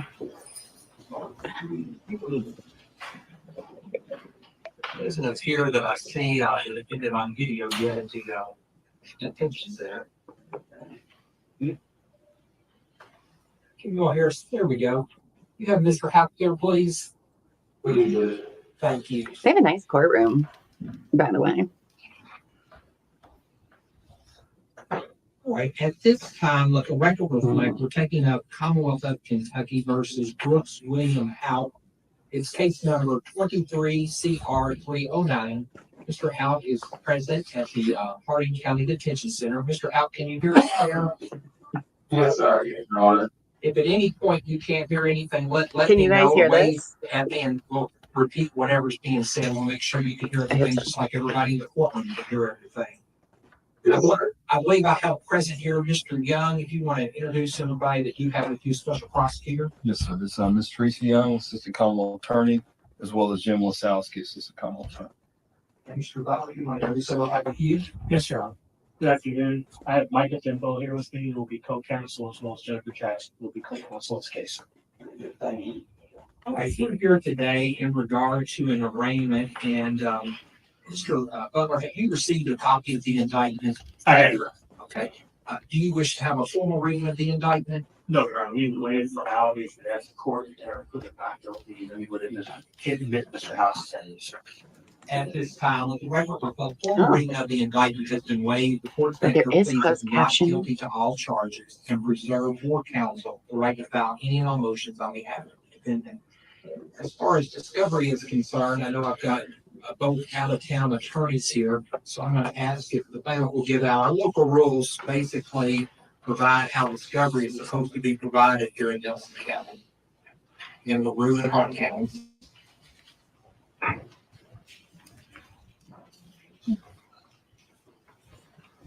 As far as discovery is concerned, how big is the discovery in this case? It's going to be over a terabyte, and we turned over 529 gigabytes just a minute ago. Mr. Butler and Defense Counsel. It Over has a 2 grand jury testimony on it, as well as terabytes. Me and Mr. Butler actually spoke yesterday and talked about the discovery and about how we would do it. We provided them with the hard drive, a 4 terabyte hard drive. So they'll dump that, we'll get it back, we'll do another dump. 4 terabyte. And then until we get discovery complete. So as I understand it, there's video and audio recordings on there. Yes. I assume there's also paper Yes, documents. so there is. We're in the process right now of redacting that. There's numerous pages of discovery that were generated by the FBI as well as the Kentucky State Police, and we're in the process of redacting that right now, and we'll get that in the sales. When you say there's numerous pages, approximately how many pages are you talking about? Thousands. In the Commonwealth, they scan each one of those pages. The reason I'm asking for that is we have a trial. I can just scan them in the trial. We can do that. I think it would be very beneficial if everybody has the same number of pages, but we're just looking at something and say, page 3,412, and I have it in front of me, or you all have it in front of me. Yes, sir. We can. If anybody saying I didn't get this, we all have the same page. Yes, sir. We can do that, and we'll keep an ongoing ledger of discovery of what's been turned over, and then we'll compare it with defense counsel to make sure we're all on the same page that they have an inventory. At the end of it, when we get closer to trial, at the end of it, I'll provide an inventory form about the trial, and if defense counsel doesn't have anything, then we'll remedy that situation. Yeah, if I may, Your Honor, is this state stamps? That's audio, video. So there's no paper documents on this one? Thank you. There are photographs on that, and there are search warrant documents, and grand jury subpoenas, and the returns on the subpoena. I So- suggest if I could keep this, and then if you're going to base stamp it, We'll just sub base this stamp out. another copy. At least it gives us a chance to try to understand some. Looking that up, and I can say how to get it down, and everything rate stamp, because I think that would expedite the trial. You're exactly right. So that's something we definitely want to do in this case. As far as how long do you anticipate, Mr. Young, that it would take for you to put on your case in chief at a trial? Our case in chief, a week. Or you all would go ahead and sit there on it do that? No, sir. And me and Mr. Butler talked about that yesterday. We were trying to talk as much as we could before we got here. What I was going to suggest, and I think Mr. Butler agrees on, is if we set a pretrial in February to see if discovery is complete, and at that point we can start working towards trial. Is case ready for trial in the summer? Yes. No, I don't think that Mr. Devil and I have a case that has less discovery than this. It's 1.5 million pages of documents, and we've got 3 people reviewing it. We're still not done with it. So I don't think there's any way Mr. Houck can get his file in 2024. But I don't really know. I mean, Mr. Young is so far ahead of me on this because he's been the one that is investigated and presented to the grand jury. So I would hope that come February we'll be able to give you a better idea of how long. I'm certain that this is going to require us to consult experts, probably who those would be or what nature they would be. But I think this is markedly different from the general case that we did just because of that amount of discovery, if not false. So when in February you all would agree to take it? Whatever. I didn't know. Remember, I think it's the first and third Thursdays. Is that right? Yeah. It depends on whether they know the inside of it. Yes. I have 3 counts. Cases pending. I have family court here like they do a lot. Yes. Bigger family cases. Whatever date's good in February is right. But what I was getting at is what I would like to do when we set a trial date is look at a calendar where it's the end of the month, especially the month where it begins like the 22nd, like, you see, I'm thinking out loud here. After the 21st of any month, typically, or 22nd, I don't have any more rule days. So that way, if I need 2 weeks, I need a month at the end of it. When I was looking at my calendar, July was perfect for me. It's not like it's perfect. It doesn't sound like it's perfect for Mr. Butler. I don't think there's any way you can do that. I mean, what Kansas certainly, I'm trying to address this now, is jumping 20 steps ahead. We will undoubtedly make a motion to try this case in a different venue the court was. So that will be a logistical thing the court will have to address, and where we go and how we go and what the accommodation is going to be for that. So I do that. We're going to get this. Let's look at a date in February again. How long would you all need for that pre-trial conference? because I anticipate it's just going to be us coming here and saying, this is the state of the discovery, this is how far along we are getting through it. And my guess is we're going to come back and say we need another pre-trial down the line. But according to Mr. Young, we'll need this. I would say, Judge, probably just logistically, just getting into the courthouse. But 30 minutes maybe. That's fine, yeah. I'm looking at my calendar here, and our real day in February will be February 8th. I'll you all in that afternoon. I'm good. It's fine, yeah. And for some reason, that conflict will, Mr. Young and I will get in the court and address that. Okay, so I've got you down for 1 o'clock for a pre-trial conference.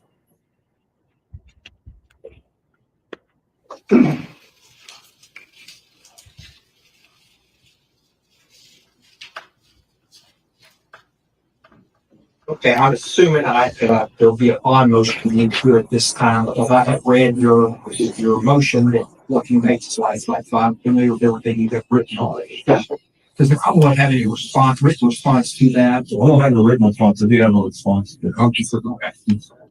Proceed in your ratings. So know what Chief Advocate said, but I would start, and I think it's important to know that the Kentucky Constitution, which gives every criminal defendant in this state not just the presumption of innocence, but the protection against excessive offending. I said it in my motion. I'll say it again. The grand jury out of Nelson County accepted bond. I had been practicing 28 years. I had never heard of a bond even coming close to this. Now we're in the bond hearing. I think per se the bond is excessive, and going through some of the things that this court has to consider, aside of course from Mr. Houck's constitutional rights, the court has to look at the statutes that Kentucky has passed. 431-066, which is one of the more recent statutes, which requires the court to have a pretrial services report prepared and make a determination whether a defendant is a low risk, a moderate risk, or a high risk. The reason is because Kentucky has made the determination that if a defendant is low risk, there shouldn't be a cash bond at all. If a defendant is moderate risk, there shouldn't be a cash bond, but the court should consider whether it's necessary to have alternative conditions to the release to ensure the person does not leave the jurisdiction and flee the court's jurisdiction, and the community is safe from danger. In that regard, the court, for its normal process, had Mr. Houck evaluated to determine his risk. When we received that court report after we filed the motion Your Honor read, Mr. Houck's risk to not appear from court is classified as low. He got 1 point, and that 1 point came, I believe, from not appearing for a show cause of traffic ticket in 2012. Maybe not.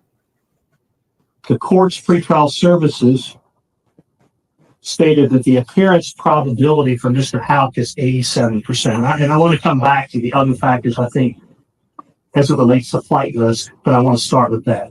The court also had him assessed as to whether he would be arrest-free while he is pending trial. On that category, not only did he get a low risk, he got 0 points. Meaning there is not one criteria that this court, through its pretrial services report, analyzes that says Mr. Houck is remotely likely to get in trouble while this case is pending.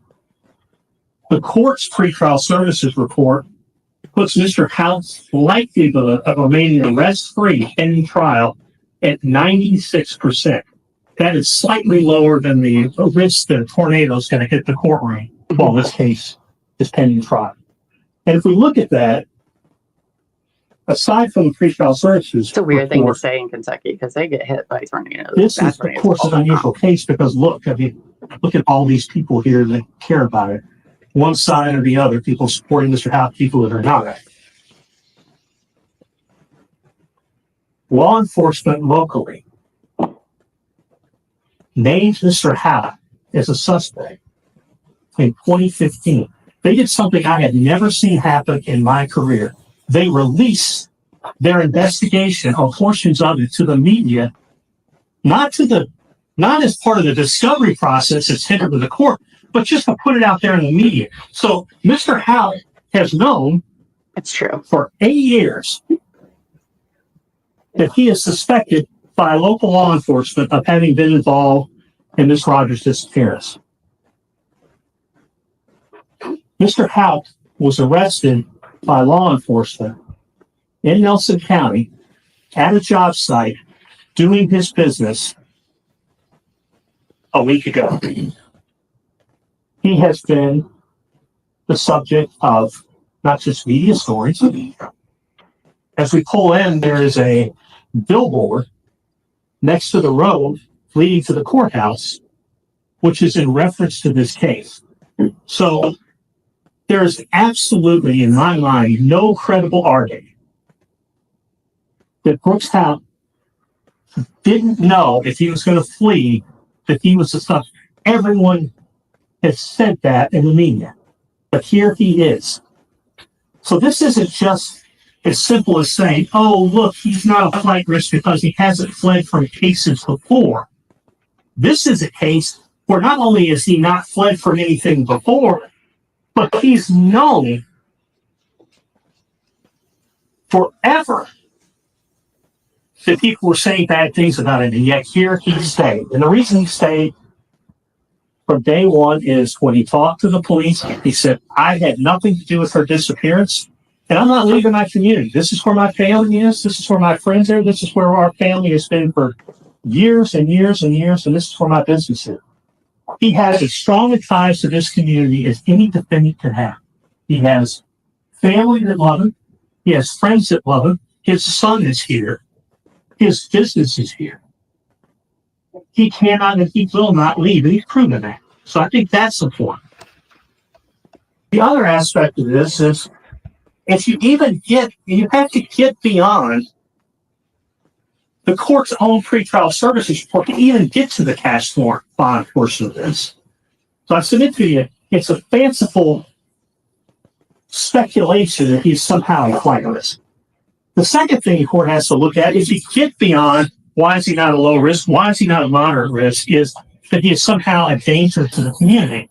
The only thing that the government can point to that is the mere allegation that's been levied against him. He has no violence on his record. He has no criminal history whatsoever other than some ordinance violations related to building property, which in my mind are criminal acts and civil acts of which fines will pay. He has no criminal convictions on his record.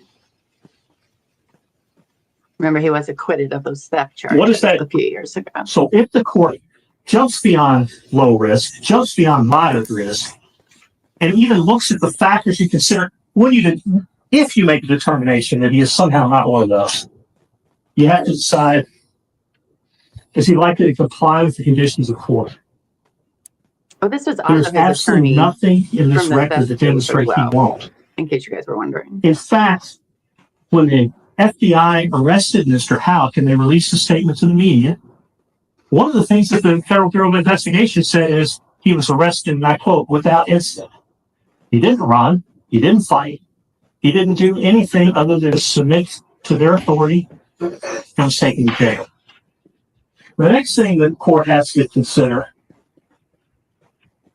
is the bond constitutionally and statutorily, it can't be oppressive. Can I submit to you a $10 million bond is oppressive? In my motion, I took as much time as I could. I can't say I got every case. I certainly didn't get every case. But I tried to look at other homicide cases, not just in Your Honor's home fort here in Nelson County, but in LaRue County, in Hart County, in Mr. Young's home county, Hardin County.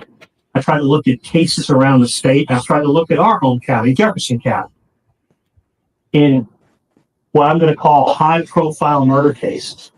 I tried to look at defendants who came from very prominent families with means, and I tried to look at just general.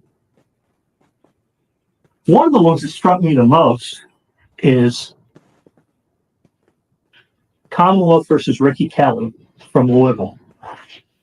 Mr. Kelly was the subject of an intense amount of media attention in our home in Louisville. He was the subject of an Andy Wolfson piece in the Courier Journal where he was alleged to be an assassin. If that's true or not, doesn't matter. But that's the same kind of thing, had media attention. Mr. Kelly was indicted for 8 separate murders. He was indicted for robberies. He was indicted for assaults. He was alleged to have bragged about these over a prison phone. He had a significant criminal history. Mr. Kelly's bond was set at $1 million for 8 alleged murders. I think it's important enough too, just because we talk about the presumption of innocence, and that should matter. Mr. Kelly got charged with 8 murders. He ultimately pled guilty to 1 count of manslaughter. So the government said all these horrible things about him. They didn't prove any of them. Wow. Shane Ragland, probably one of the most 8 counts of murder and then famous just led to murder cases count. Wow. in Kentucky history. Mr. Ragland was the son of a multimillionaire. He was alleged to have lain in the bushes and fired a sniper rifle and killed Trent Giro, a UK football player. And he was alleged to have done it because he held Mr. Giro responsible for getting him kicked out of the SAE fraternity in the UK. It was the subject of the same type of media attention here. Mr. Ragland came from a family I speak to was far wealthier than the house. The bond was $1 million. The time value of money, because I wanted to know, because I spent a few years ago What that would be today, according to Google, it's about $1.7 million. Kenneth Harper, he was alleged to be gang leader in Louisville, charged with engaging in organized crime. He was charged with 3 separate murders, separate assaults, separate intimidating witnesses, sought the death penalty, of which Mr. Houck is not eligible for. That's the highest bond I have ever seen in my practice in living in Louisville, where without question, and unfortunately, we have the most homicides and the most notorious cases and the most needed. $3 million. This jurisdiction has John Winston, who also comes from a very prominent family. He was charged with a murder. His bond was set at $500,000. It was then lowered to 200-some thousand. He posted. And that case has been pending here, as I can tell, for about 3 years without a single violation. So when we compare other bonds in other places to the bond that is set by the Nelson County Grand Jury here, it is astronomically different.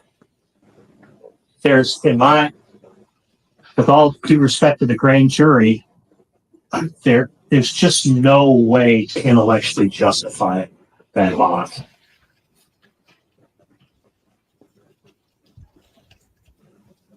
The other thing the court has to consider, and I touched on it briefly, is criminal history of the defendant. As well. The court has to consider his ability to pay. If Brooks Houck could pay $10 million, he'd be sitting right there between Mike and I. He cannot pay. And the other thing I think is important, Your Honor, to consider, maybe the most important thing, is that the purpose of bond is not to punish a citizen before he's had an opportunity to either resolve his case or have a trial and have 12 members of the community make a decision when the government can prove his guilty on a reasonable doubt. The purpose of bond is not prior to that trial to punish that defendant or to impose a punitive bond that takes everything. While this case is pending, if he remains incarcerated with a $10 million bond, his business will fail. His son will be without a bond. It will be very difficult for him to assist his attorneys in the preparation of his defense. And it takes, as Mr. Young candidate told the court, has probably more discovery than any criminal case that Your Honor's ever had in this courtroom in a long career. And probably the most I've ever seen in a long career. And the purpose of those bond conditions is not to set a bond that's so high that it guarantees the person can't make, which is what the grand jury did. The purpose of that bond is to set a bond that reasonably gives the court comfort that the defendant will follow the court's conditions. There was never a bond on Brooks Houck the last 8 years related to this disappearance. Yet, here he was. Here he was. And there was never a bond related to Mr. Houck for the last 8 years where he was charged or convicted of some sort of violent offense that would give the court the ability to reasonably, not fancifully, conclude that he is dangerous and that he won't comply with your orders. And most importantly, he knows, as everyone in this courtroom knows, that he was released on a $1 bond or a $10 bond or a $1 billion bond. And if he violates that condition that this court imposes, he is going to go back to jail, which is the very thing he does not want to do. It is the very thing that his family and his child do not want. It's the very thing that his lawyers don't want because it impedes our ability to defend him. And he risks significant consequences. So we had to come in here and ask for saying, hey, judge, pretrial service force, low risk all the way around. He should be ROR. He should get unsecured bond. We recognize it's a serious charge. We didn't ask for, we're not here asking for special favors or special conditions. We simply asked this court to set a bond that is consistent with bonds set in other cases, not only in your jurisdiction, but in jurisdictions around here for similar charges with defendants, not only with no record like Mr. Houck, but defendants with significant records, including defendants in that motion that not only were charged with murder, but were charged with killing witnesses for people to impede the judicial system. And still, many of those people have bonds that are 5% of what the grand jury said for Mr. Houck. So we respectfully, I appreciate you giving me the opportunity to fully address this today. We respectfully ask this court to lower this bond, $500,000 full cash, with GPS, electronic monitoring, with the opportunity for him to continue to work.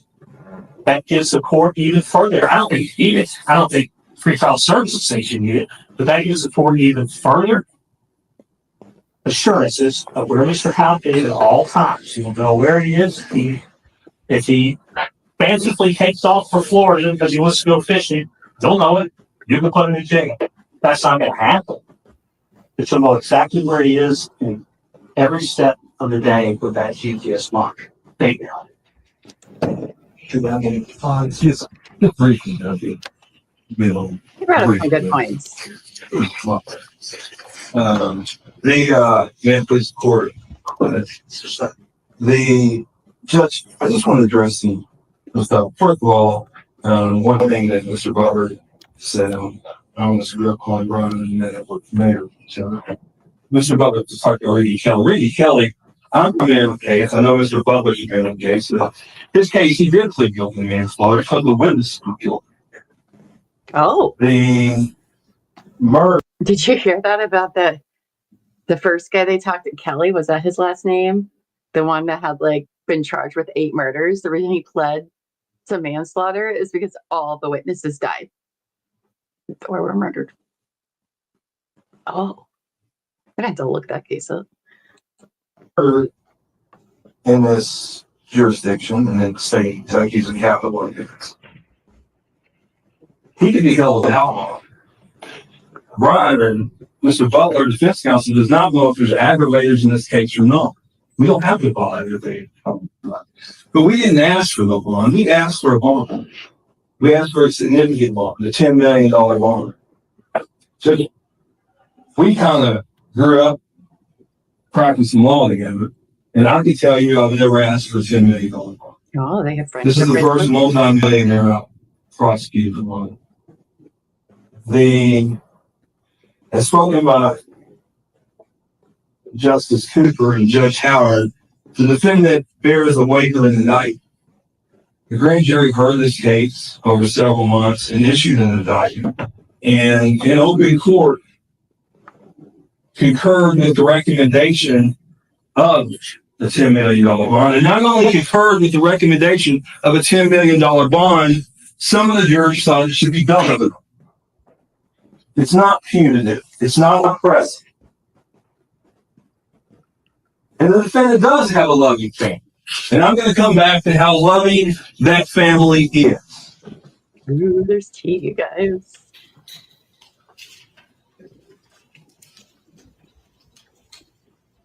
Also, do grand juries normally decide? Bond is not looked at, but what the crime is. We don't put a number. We don't put a number that murder requires a $1 million bond, a $500,000 bond. Each defendant is situated in equal. And this defendant, in order to ensure compliance with the court, deserves a $10 million bond. The defendant, as Mr. Butler says, has cited numerous cases.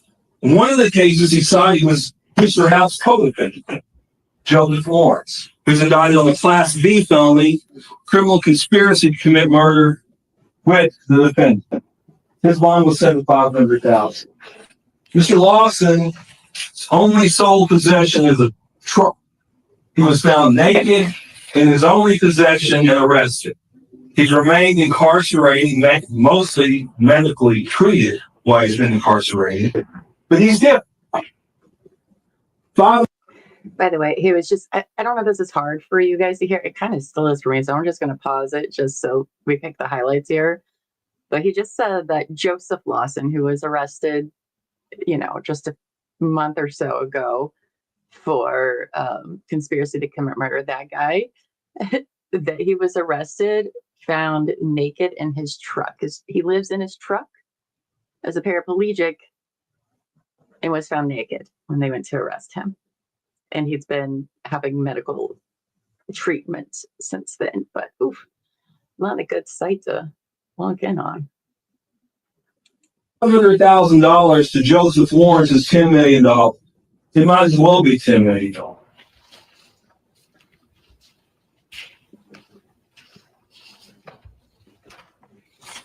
Here's why the Commonwealth believes Mr.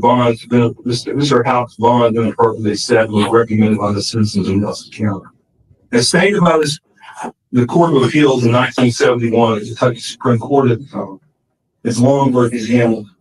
A wealthy man may be required to post a higher bond than a poor man in the same type of case. Not simply because he is wealthy, but because the trial court may conclude that the prospect of forfeiture of the smaller bond would not have sufficient deterrent effect to cause him to comply with the terms. The defendant has vast resources, Your Honor. We went through and looked at them, and to ensure his compliance with bond condition, he deserves this type of bond. He owns a construction business with at least 3 separate companies that have substantial real estate on. Per the Kentucky Secretary of State, the defendant is the sole registered agent and member listed on all 3 of those companies. Houck Reynolds, LLC, Select Quality Homes, LLC, and Simple Kentucky Real Estate Rentals, LLC. They were created in 2007, 13, and 22 respectively. The Commonwealth has obtained a list of the real estate holdings of all 3 companies.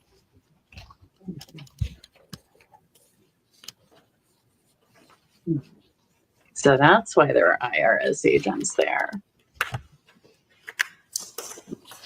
But one of many reasons, I'm sure. But so yes, Houck's is a multimillionaire. So,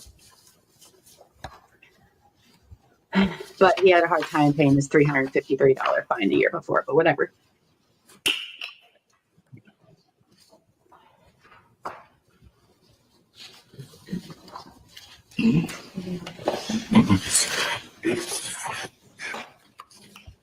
May I approach the court? Just I've turned it off from the Secretary of State's website, the companies owned by Mr. Houck, as well as I consulted with the property valuation office in Nelson County and printed up a list of properties that are owned by those 3 companies. You'll notice on the Kentucky Secretary of State, not only is Brooks House is the only member of those companies. They're solely owned by him. The combined tax assessment for those properties owned by these 3 companies is $8,448,815. Now that does not include 12 pieces of property that I was unable to locate tax assessment. It also does not include 168 pieces of property that the defendant owns at Pascal Battle Grove, where his mother as well as his sister reside. That's a buttload. The defendant maintains at least 74 rental properties that he is deriving income from on a monthly basis. This number, the $8 million number, does not include the money he is earning from his businesses building new homes. It does not include any type of wealth that he's amassed in his bank account, including a 2018 sale of 20-something properties for $1.8 million. The defendant is not similarly situated as the individuals that were described by the defense counsel.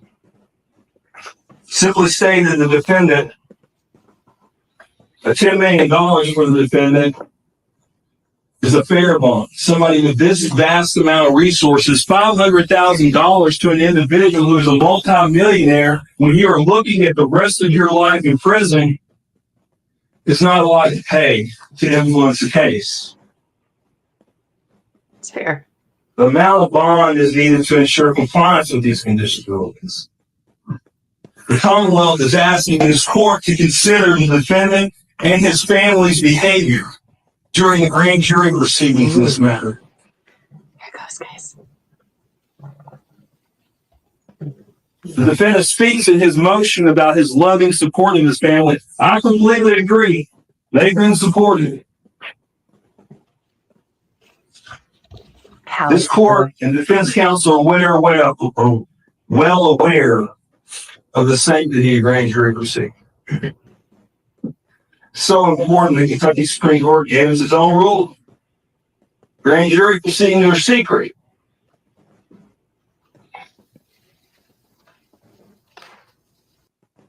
In this matter, the defendant's sister, Rhonda McElroy Houck, brother Nicholas Houck, mother Rosemary Houck, brother-in-law Alex McElroy,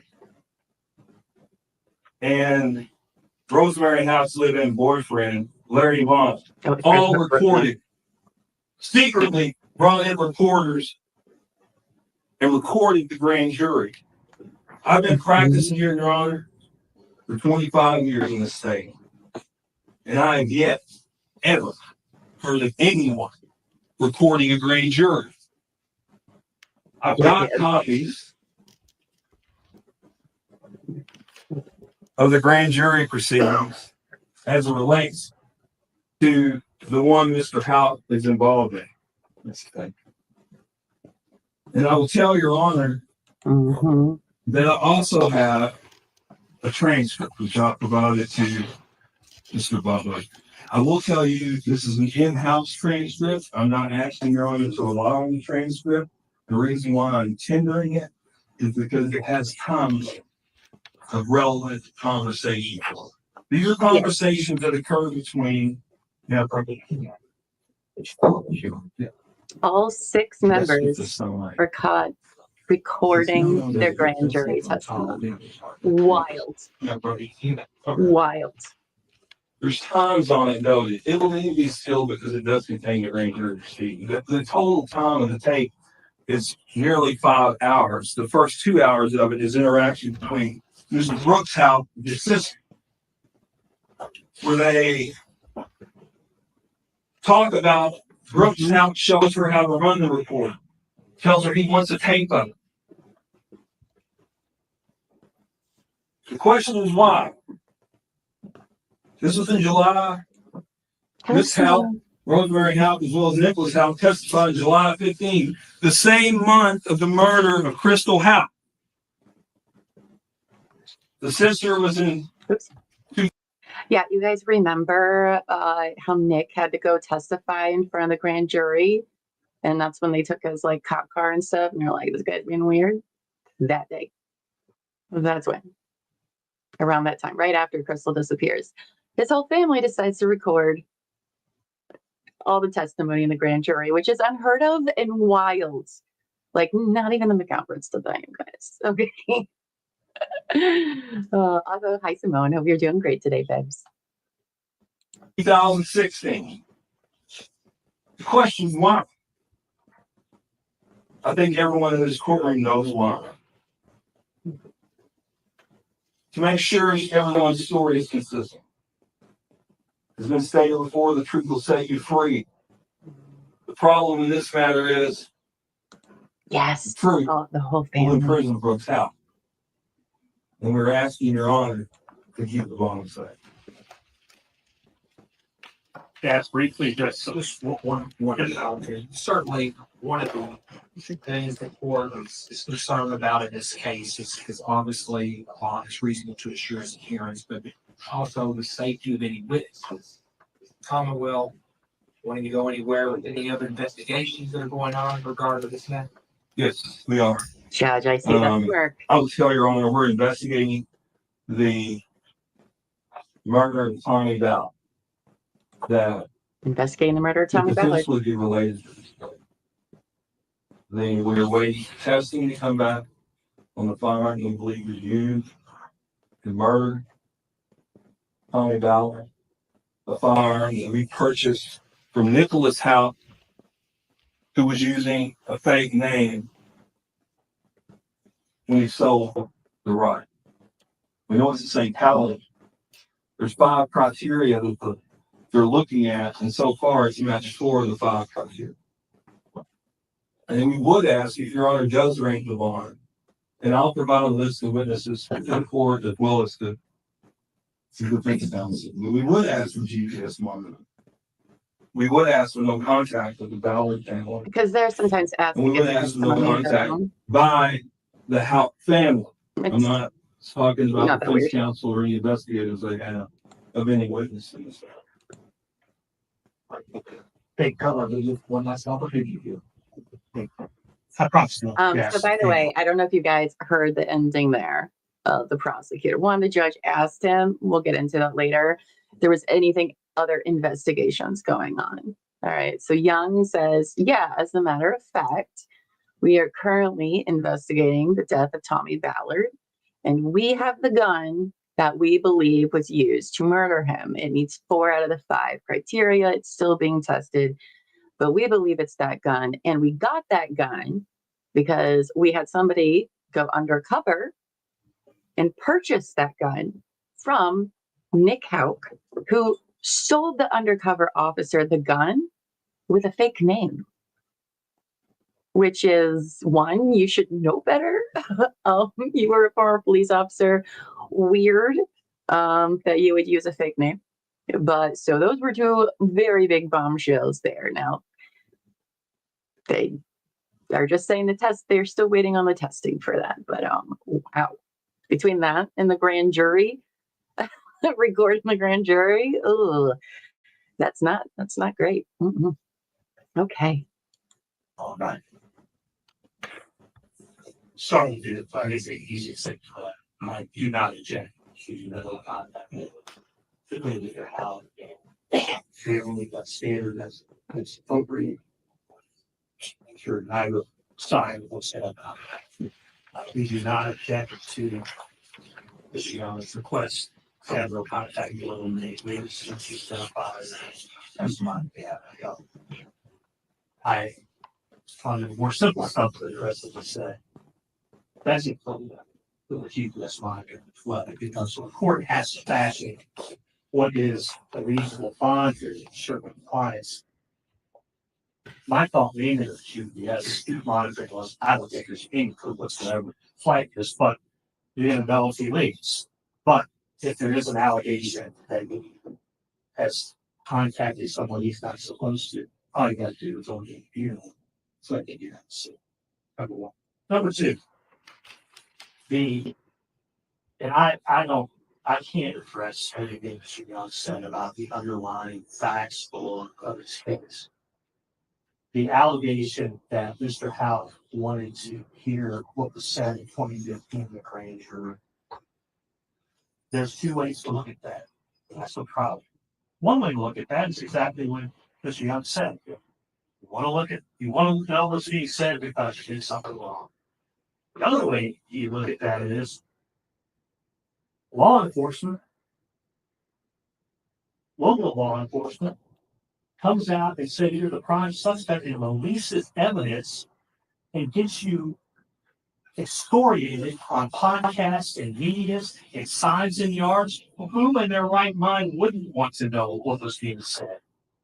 That is not a condition of bond. The fact concern the court about the integrity of the proceedings. Go ahead. And then the court is setting a bond to reasonably ensure compliance. There is no more, as far as I know, grand jury. Mr. Young up here, getting the things I definitely disagree with. Mr. Young getting up here, the court asks, is there other investigations? And Mr. Young says something about his investigation into Nicholas Houck. That's how it works out. I don't know anything about that case. I can't address the facts. I'm not the counsel attorney. But we don't set bonds on one family member based upon speculation that another family member may have done something wrong. There's no case in the world that would support that consideration. A tax assessment of $8 million. Let's start from there. First, when you talk about that, and I think this quote is worth reading. It's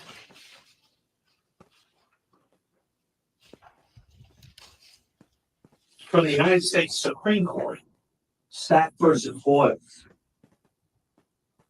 The practice that admission to bail is involved in Anglo-American law is not a device for keeping persons in jail upon mere accusation and until it's found convenient to give them a trial. On the contrary, the spirit of the procedure is to enable them to stay out of jail until a trial has found them guilty, if it does.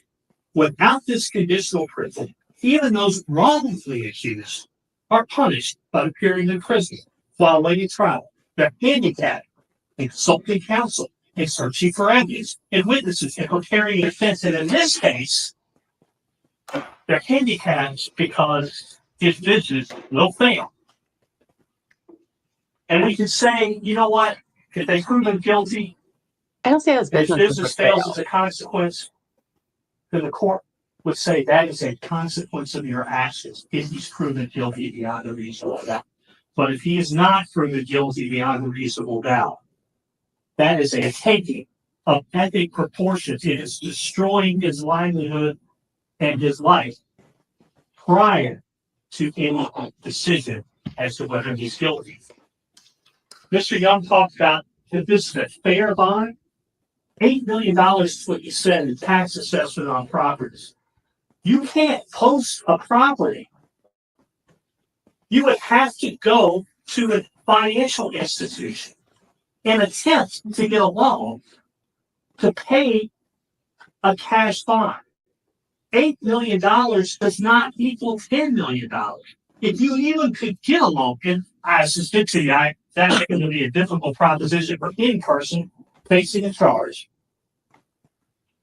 I'm not very good at math, or I wouldn't be standing before you. But if you had a $10 million bond and you borrowed that in today's dollars at 10% on a home equity or a loan, that's $800,000 a year just to service the debt.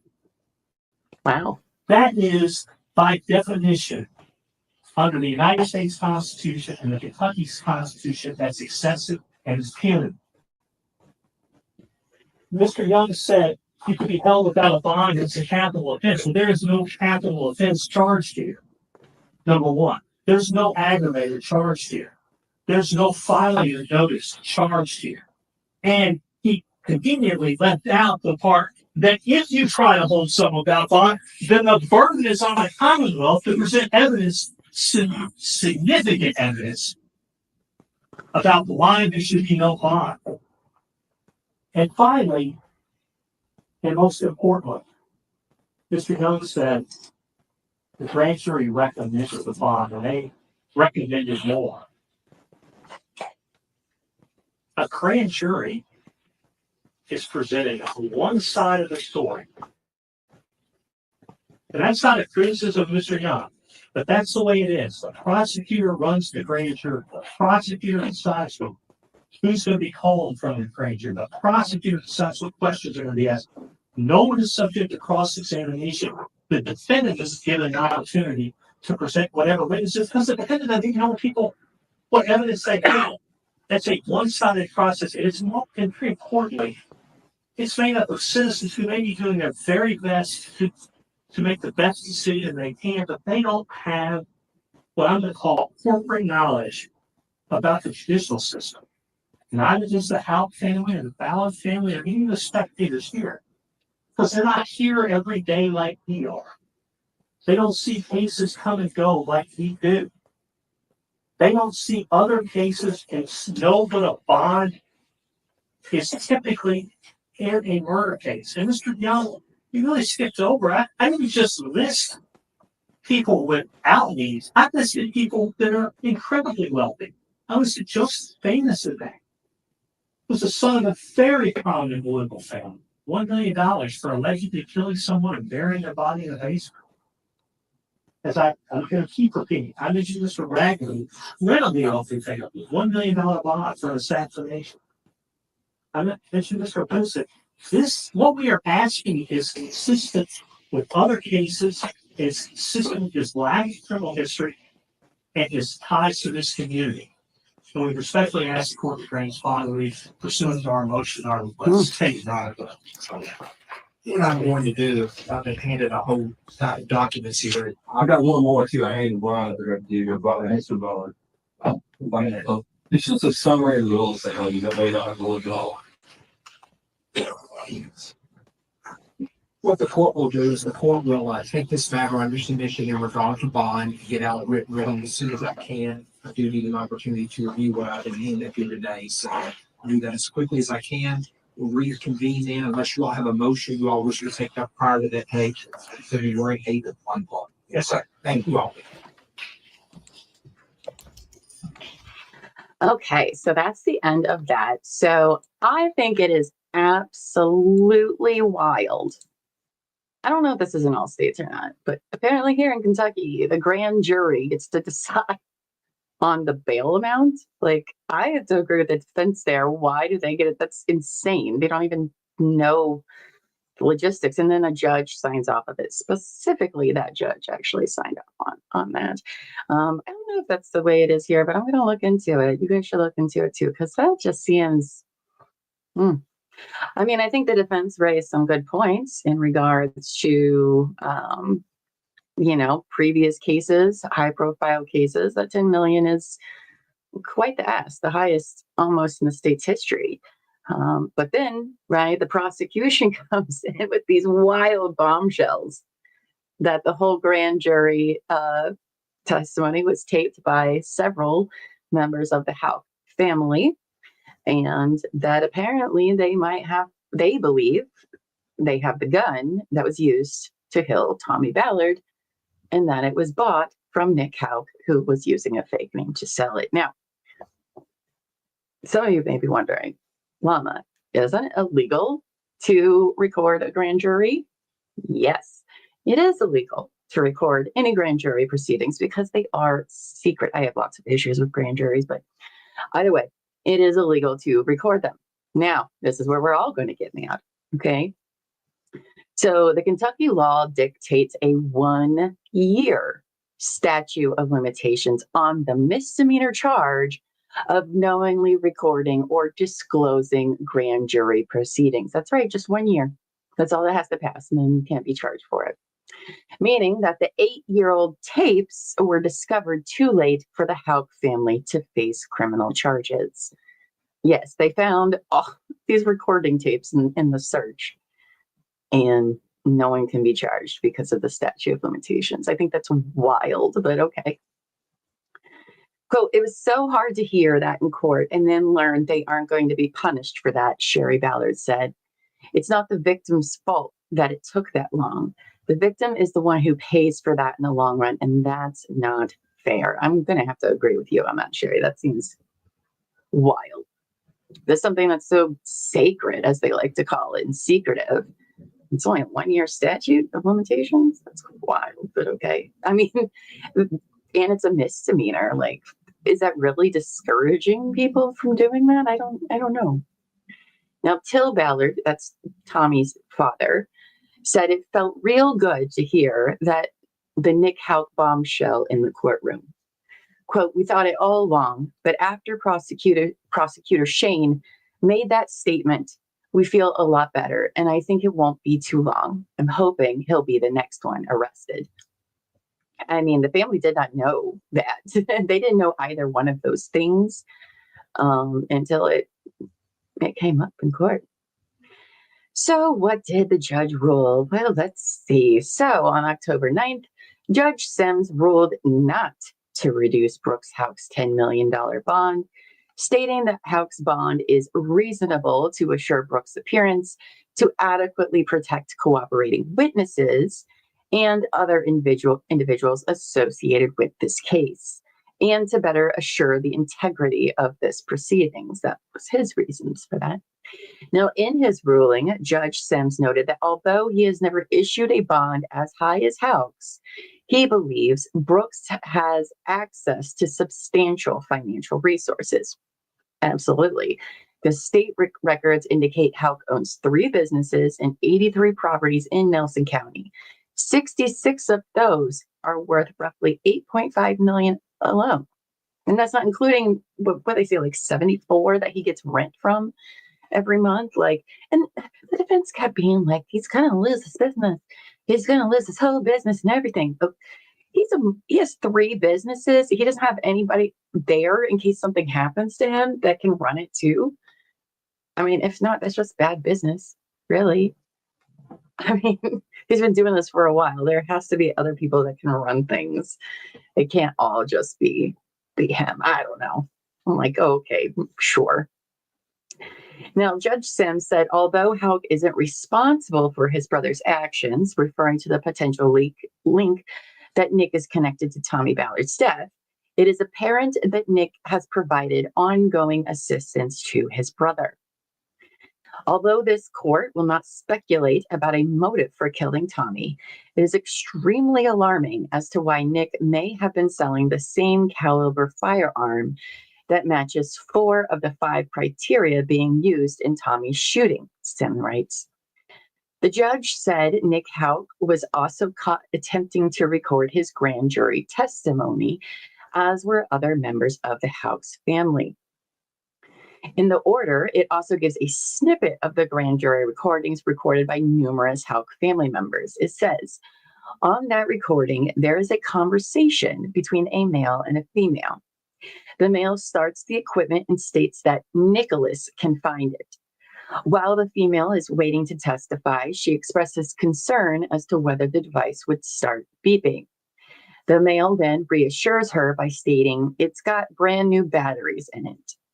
The concerned female later states, you're keeping it. Keep it out here.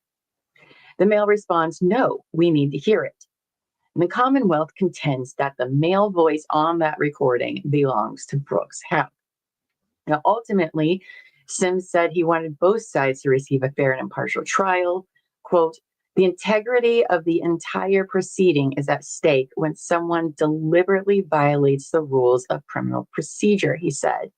In this case, the Houck family intentionally engaged in misconduct when they secretly recorded the grand jury proceeding. I mean, yeah, so the judge is like, nope, keeping that $10 million bail. Sorry, too bad.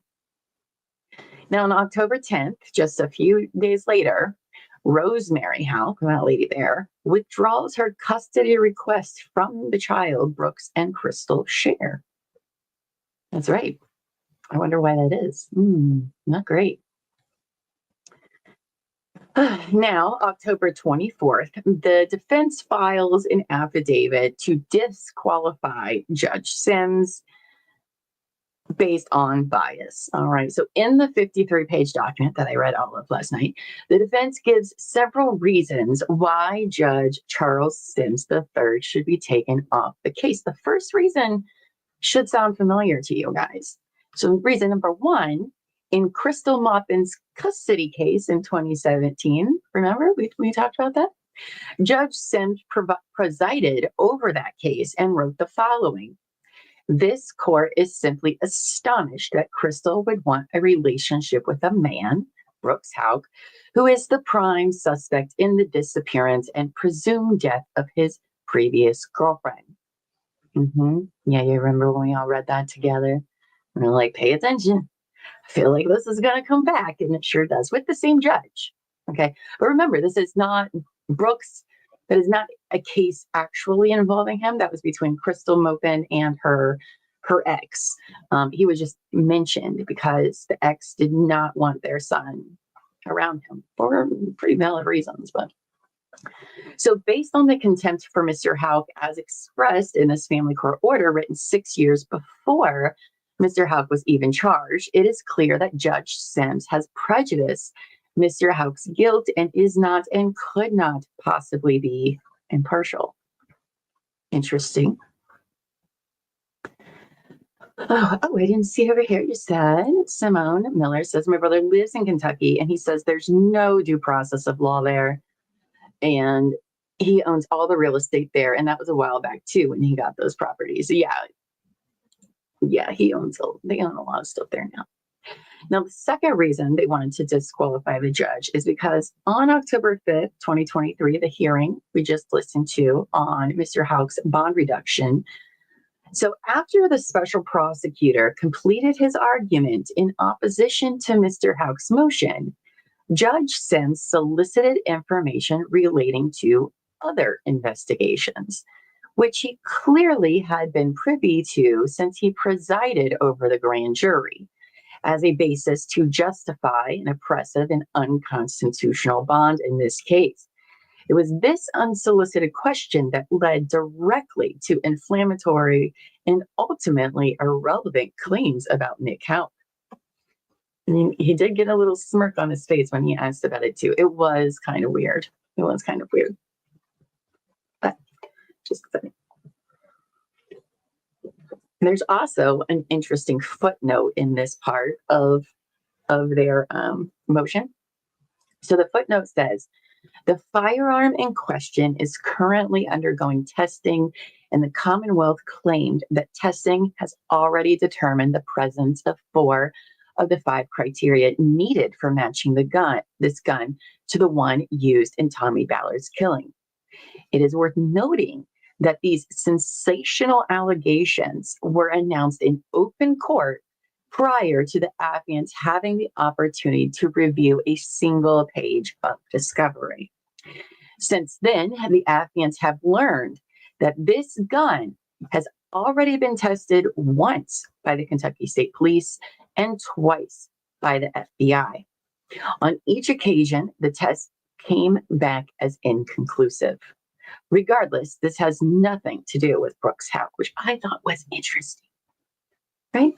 So they tested this gun numerous times and it comes back inconclusive every time. And I think at this point, it's the ATF who has the gun in this testing that they're referring to now. But so that really doesn't say anything about if that's the gun. But so they want this judge taken off. They think there's a lot of bias going on. And I mean, it is questionable. I'll give them that. So on October 26th, the Kentucky Chief Justice Lawrence B. Van Meter wrote that Sims should have been afforded an opportunity to grant or deny a motion for recusal himself before a higher court gets involved. If Sims decides he is not biased in the case and should remain the sitting judge and provides his reasoning, then Van Meter will then review whether or not there is a reason to remove the judge. So he's like, I'm going to have to wait. He's going to let me know if he shouldn't be on this or not, and we'll see what he says. Because the judge is totally going to be like, yeah, you know what? I'm biased AF, but I'm going to stay on this case. Like, that's not going to happen. Now, judges do recuse themselves, but, So November 19th, of course, is 7 years now since the murder of Tommy Ballard. And I'm sure the family, with just the news of the possible gun, maybe they're feeling like things could move forward here with Tommy's case. Now, November 28th, the Kentucky Appeals Court ruled Houck will stay in jail on a $10 million bond. And then the Kentucky Supreme Court also denied Houck's request to dismiss Judge Sims. So double whammy there. All right. They're like, nope, your bond's fine. It's not unconstitutional. And no, we're not going to dismiss the judge. Sorry, not sorry. So then we get into December 2023. And on December 6th, the FBI and KSP conduct a massive dig in Nelson County related to the unsolved homicides. And let me get this clip up because this might be interesting. Sorry, I should have done that before. Because there they are digging up more, digging up more of the county. 8 minutes of that. That's great. I love that. What do you guys think? Do you guys think that's unfair? bail or bias of the judge? I'm curious. Okay, just a second. All right, let's do this quick little show what they're searching now on, when is this? December 6th, 2023. On WHAS 11 News at 6, we are following breaking news. The FBI and Kentucky State Police have been digging and searching on a property in connection to one of the unsolved Bardstown murder cases. Hello, everybody, and thanks for joining us. It's our top story. I'm Doug Proffitt. They are searching in Cox's Creek, Kentucky. That is in Nelson County. As you take a look on our map, the dig has been focused on this property off of Thompson Hill Road. Wow. It's right near the Nelson and Bullitt County lines. You can see the property butts up against a wooded area with a long gravel driveway heading right to the house. Thompson And that's where Hill we find Road. WHAS 11 Shay McAllister live tonight and photojournalist Jessica Farley. And Shay, what have you learned from the special prosecutor tonight? Well, Doug, what we know right now is this may be the first time investigators have searched this particular property. We still don't know exactly why they're here, except for it has something to do with one of 3 unsolved cases from Bardstown. That's Jason Ellis, Crystal Rogers, or Tommy Ballard. Today, I spoke with both families, the Ballards and the Ellis family. They say they are interested, they are paying attention, and holding out hope that something found here today moves their case forward. Oh, yeah. Another massive dig in Nelson County with ties to at least one of the high-profile unsolved cases that have gripped the Commonwealth. From the Sky 11 drone, you can see the hole where FBI and Kentucky State Police have focused their efforts. Heavy excavation equipment brought in to move mounds of dirt and debris within a wooded area off of a rural road. Special Prosecutor Shane Young confirms his office initiated the search in connection to one of 3 cases. Ambush police officer Jason Ellis, missing mother of 5 Crystal Rogers, or her father, Tommy Ballard, killed while hunting. Till Ballard, Tommy's father, and Crystal's grandfather rushed to the site of the search as soon as he got the news. He told us his heart believes they're looking for Crystal. I believe it has to be Crystal's remains because Jason Ellis, they buried him and we buried Tommy, so she's the only one in Nelson County that's left. Authorities kept this dig under the radar for days. Neighbors say they first spotted police vehicles and construction equipment on site 3 days ago on Monday morning. Neighbors also shared investigators were focused on not 1, but 2 properties across the street from each other here on Thompson Hill Road. The Ballard family says the properties are unfamiliar to them, but they're holding out hope investigators are able to make an important connection. I just hope the day comes that we can get her remains and bury her, and everybody involved in this pay for it the rest of their lives. A sense of justice seemingly one step closer after another search in Nelson County. Okay, that's the all for that one there. Oh, I love Mr. Ballard. He's such a sweet old man. Oh, that's not what I wanted. No. So December 6th, they go looking for all sorts of stuff. All right, but we don't know for who. Well, then on December 9th, Steven Lawson, this guy, father of Joseph Lawson, who was arrested in August, the wheelchair guy, and who spoke to Crystal Rogers' former boyfriend, Brooks Houck, on the phone the night of her disappearance, has been indicted on charges of criminal conspiracy to commit murder and tampering with physical evidence in her case.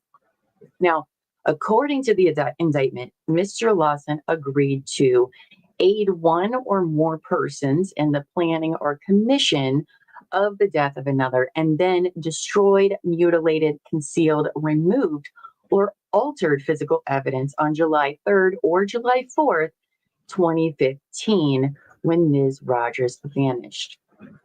Now, guys, this gets wild, okay? So Steve Lawson's attorney, Theodore Levitt, told media that Stephen always maintained his innocence and always revealed he would never hurt that lady. And he never did hurt that lady in any way whatsoever. Now, Stephen's bond was set at $500,000 cash.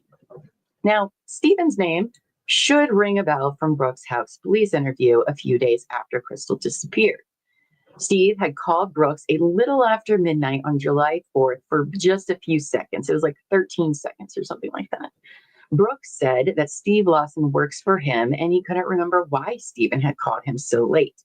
Then Brooks picked up his phone and called him from inside the interrogation room. And this is how the conversation went. Houck says, "The other night you called me really, really late. I can't remember what you were calling me about." Steven Lawson told Houck he called him with a question about rental properties, which Houck replied he had to ask Crystal and would call her to ask and would call him back. Detective Snow had to think about that answer and followed up with another question regarding an earlier statement Houck had made. Snow says, "So that begs the question in my mind, if she's in the truck next to you when she called, why would you need to call her?"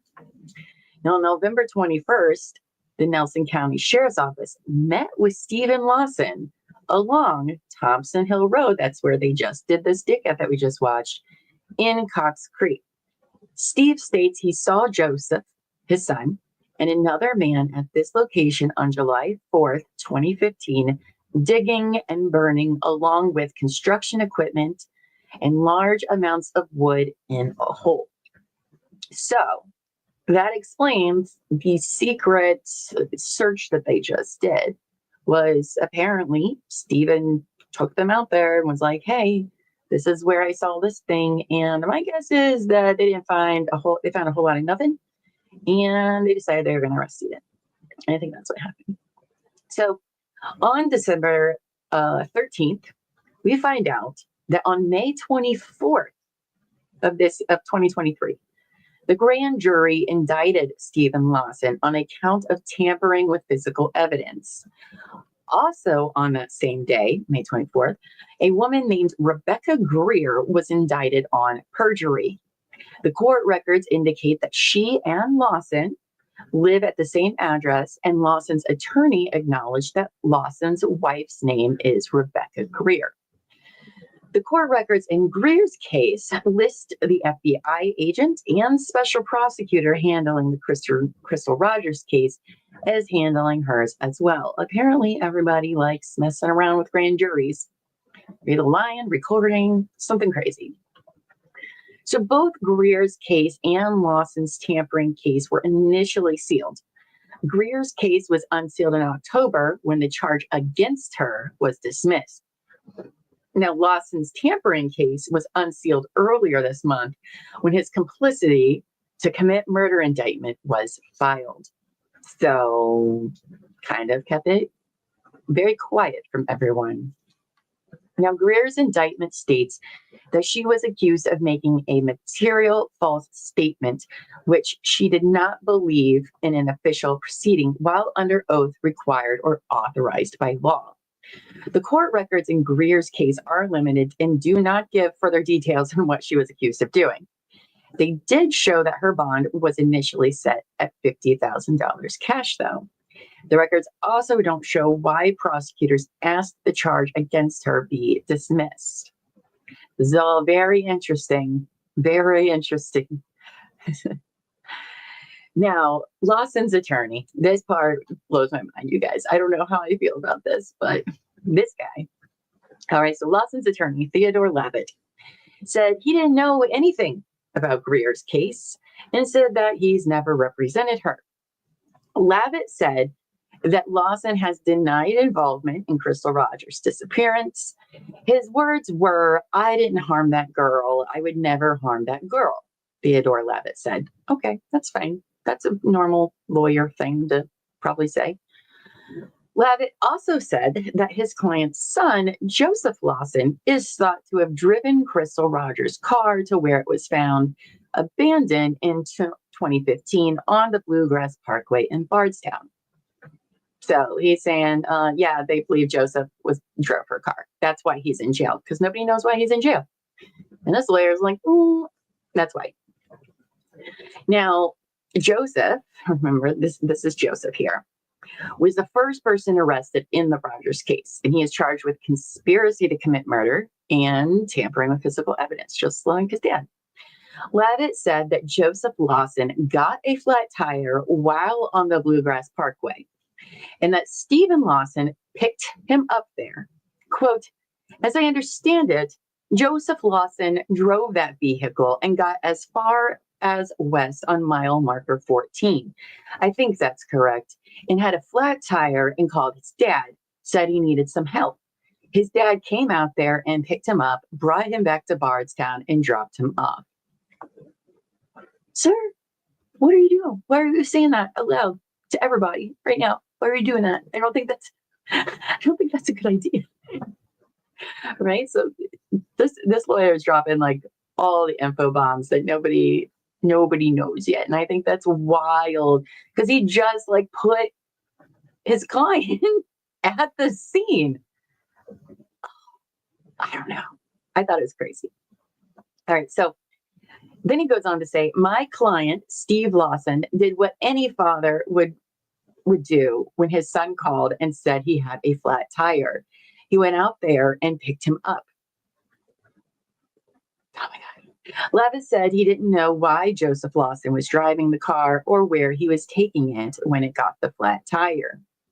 Now, he also goes on to say that over the past year, Steven Lawson, that guy, the father, has cooperated with investigators, and he and Lavitt believed he had transactional immunity as a result, Lavitt said. Quote, I thought we had and believed that we had and relied on my belief, and that was the reason we cooperated, Lavitt said. I did, and my client cooperated because we had transactional immunity. And that's right. He's saying, oh my goodness, you guys, we've been working with the investigators this whole time and we thought we had an immunity deal and we don't know why he's arrested right now. What? Oh, good afternoon, Angela. Good afternoon. Hope you're doing great today, babe. Oh my gosh. So then when asked why Steve Lawson didn't come forward with information sooner, Lavitt said he wasn't asked. He went on to say that his client didn't have a legal obligation to come forward with the information before being asked, and that once he was asked, he cooperated. The attorney also seemed to imply a possible murder for hire situation. I don't know why this guy is just talking to all these people.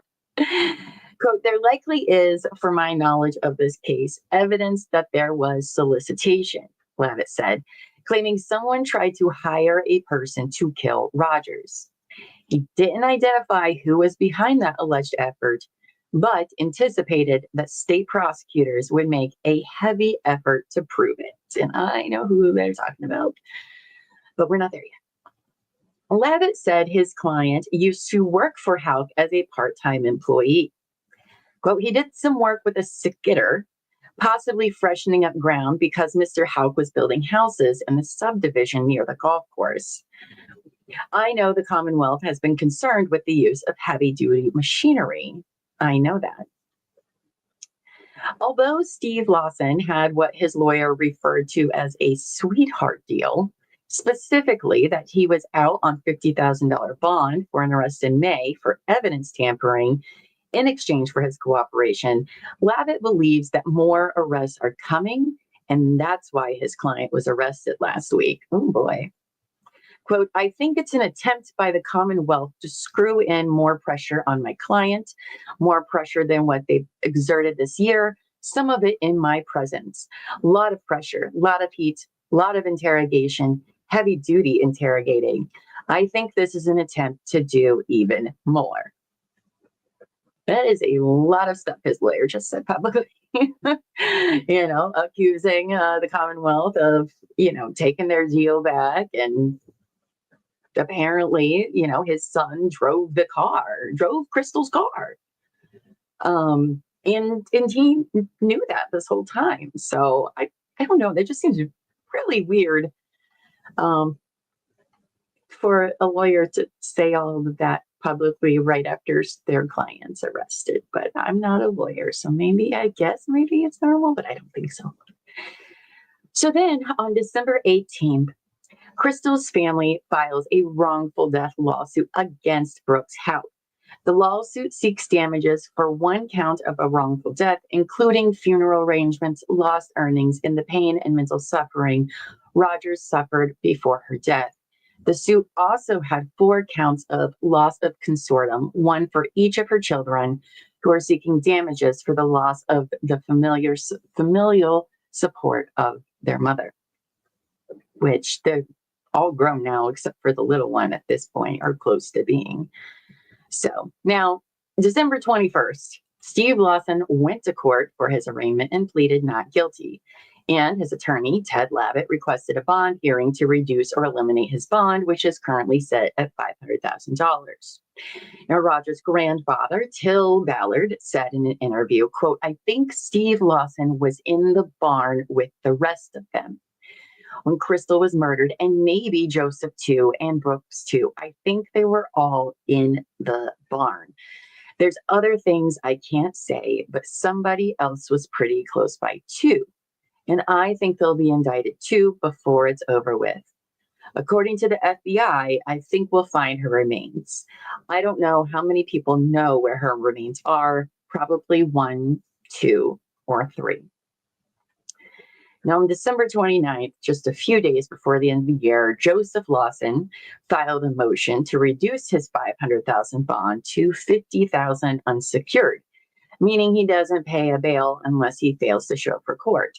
And if released on this bond, Lawson would be placed on home incarceration with GPS monitoring, according to the request by his attorneys. Now, in his request for decreased bail, Lawson argued that the $500,000 bail is excessive, oppressive, and amounts to a denial of bail considering his socioeconomic status, his presumption of innocence, and his anticipated conduct of release. His attorneys argue he is a paraplegic confined to a wheelchair and not a danger to the community or a flight risk. Quote, simply put, his paraplegia prevents him from even having the ability to harm another. Attorneys Kevin Coleman and Robert Boyd wrote in the motion. That said, he has no intention of avoiding the jurisdiction of this court and looks forward to mounting his defense against these allegations. Now, to me, he was found arrested naked and in his truck. His sole property is this truck. And he's paraplegic.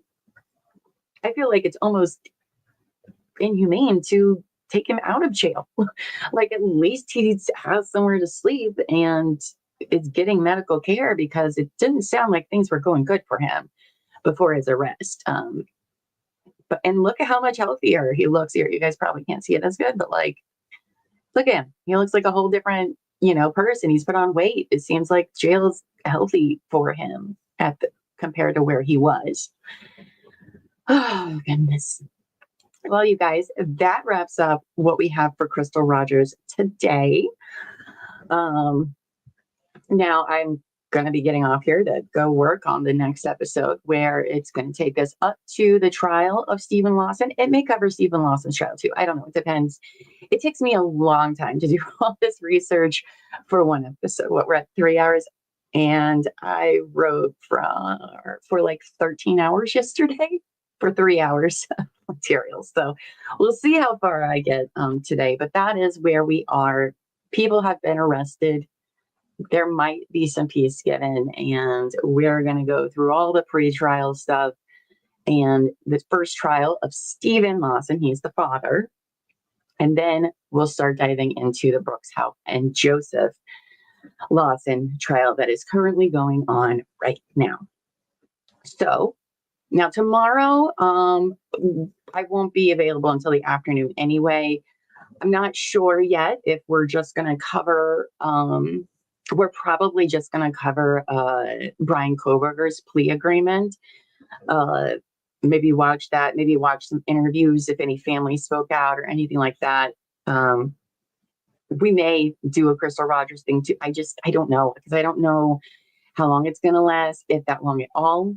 I have a feeling that his sentencing is probably not going to be Wednesday, just because they did move it across the state. So I don't think families would have a lot of time to get there for that. And I'll be honest, I hope the sentencing isn't tomorrow, because how horrible would that be if it was and family members couldn't make it to at least give their statements after, him changing his plea. So I imagine it's probably going to be later in the month. But we can watch that, or I don't know. We'll figure something out. It's kind of thrown a wrench into my whole week plan here. Now tonight, you guys, before I go, tonight at 8 p.m. Eastern, we're going to be having a special True Crime and Wine Time episode because there will not be an episode on Thursday night due to the holiday. So we're doing it tonight. And this is going to be a fun one. We're calling it True Crime and Kid Time, where Terry True Crime's granddaughter, Monkey Butt, is going to present the Lion King case to us. Just something fun and silly. She's been working real hard on it. So we're just going to have a little show with her tonight while she tells us all about the Lion King case. I think it's going to be super cute. That is 8 p.m. Eastern tonight. Like I said, tomorrow, it won't be till the afternoon that I'm on for sure. I'm pretty sure about that. But you know what? In case I decide to go early, make sure you're subscribed. Hit the notification bell so you don't miss when we go live, just in case tomorrow gets crazy. Phila's mom says, do they get to give statements before he pleads? I would think so. Well, after he pleads, yes. Because even though he still has to be like formally sentenced, right? So tomorrow he's going to change his plea. Most likely. This is what I've seen in other cases, so don't quote me on this, but with as big as this is, he's probably going to take his plea. The judge will accept his plea, but it's not actually sentencing yet. Because even if you plead guilty, they still have to do the sentence, bureaucracy. So I think it's going to be, Lady in Gray says, I think it'll be the end of the month for sentencing. And I do too. At least give the family a couple of weeks to gather their thoughts and the things they want to say. Because this is a huge shock for so many of them. They were prepared not to say any of this stuff till like November. So I wouldn't be surprised if it's towards the end of the month as well. But we'll see. We'll see. Well, you guys, thank you. It's been an interesting day. As I told you, that Houck family is something else, aren't they? We'll have to see what else we have in store for them. Let's see, what else do we have? So we're gonna have to play by ear this week, but I will be around tomorrow and Thursday. But if you miss me, come watch us tonight at 8 p.m. Eastern for a fun time and show Monkey Butt all the love because she is super brave for wanting to do this. Don't worry, her face is covered. We're not putting a child's face on anything, by the way. But all right, you guys. Well, thanks for being with me today. I will see you all tomorrow. Until then, go forth and be amazing. Have a great night. Great day, guys. Bye.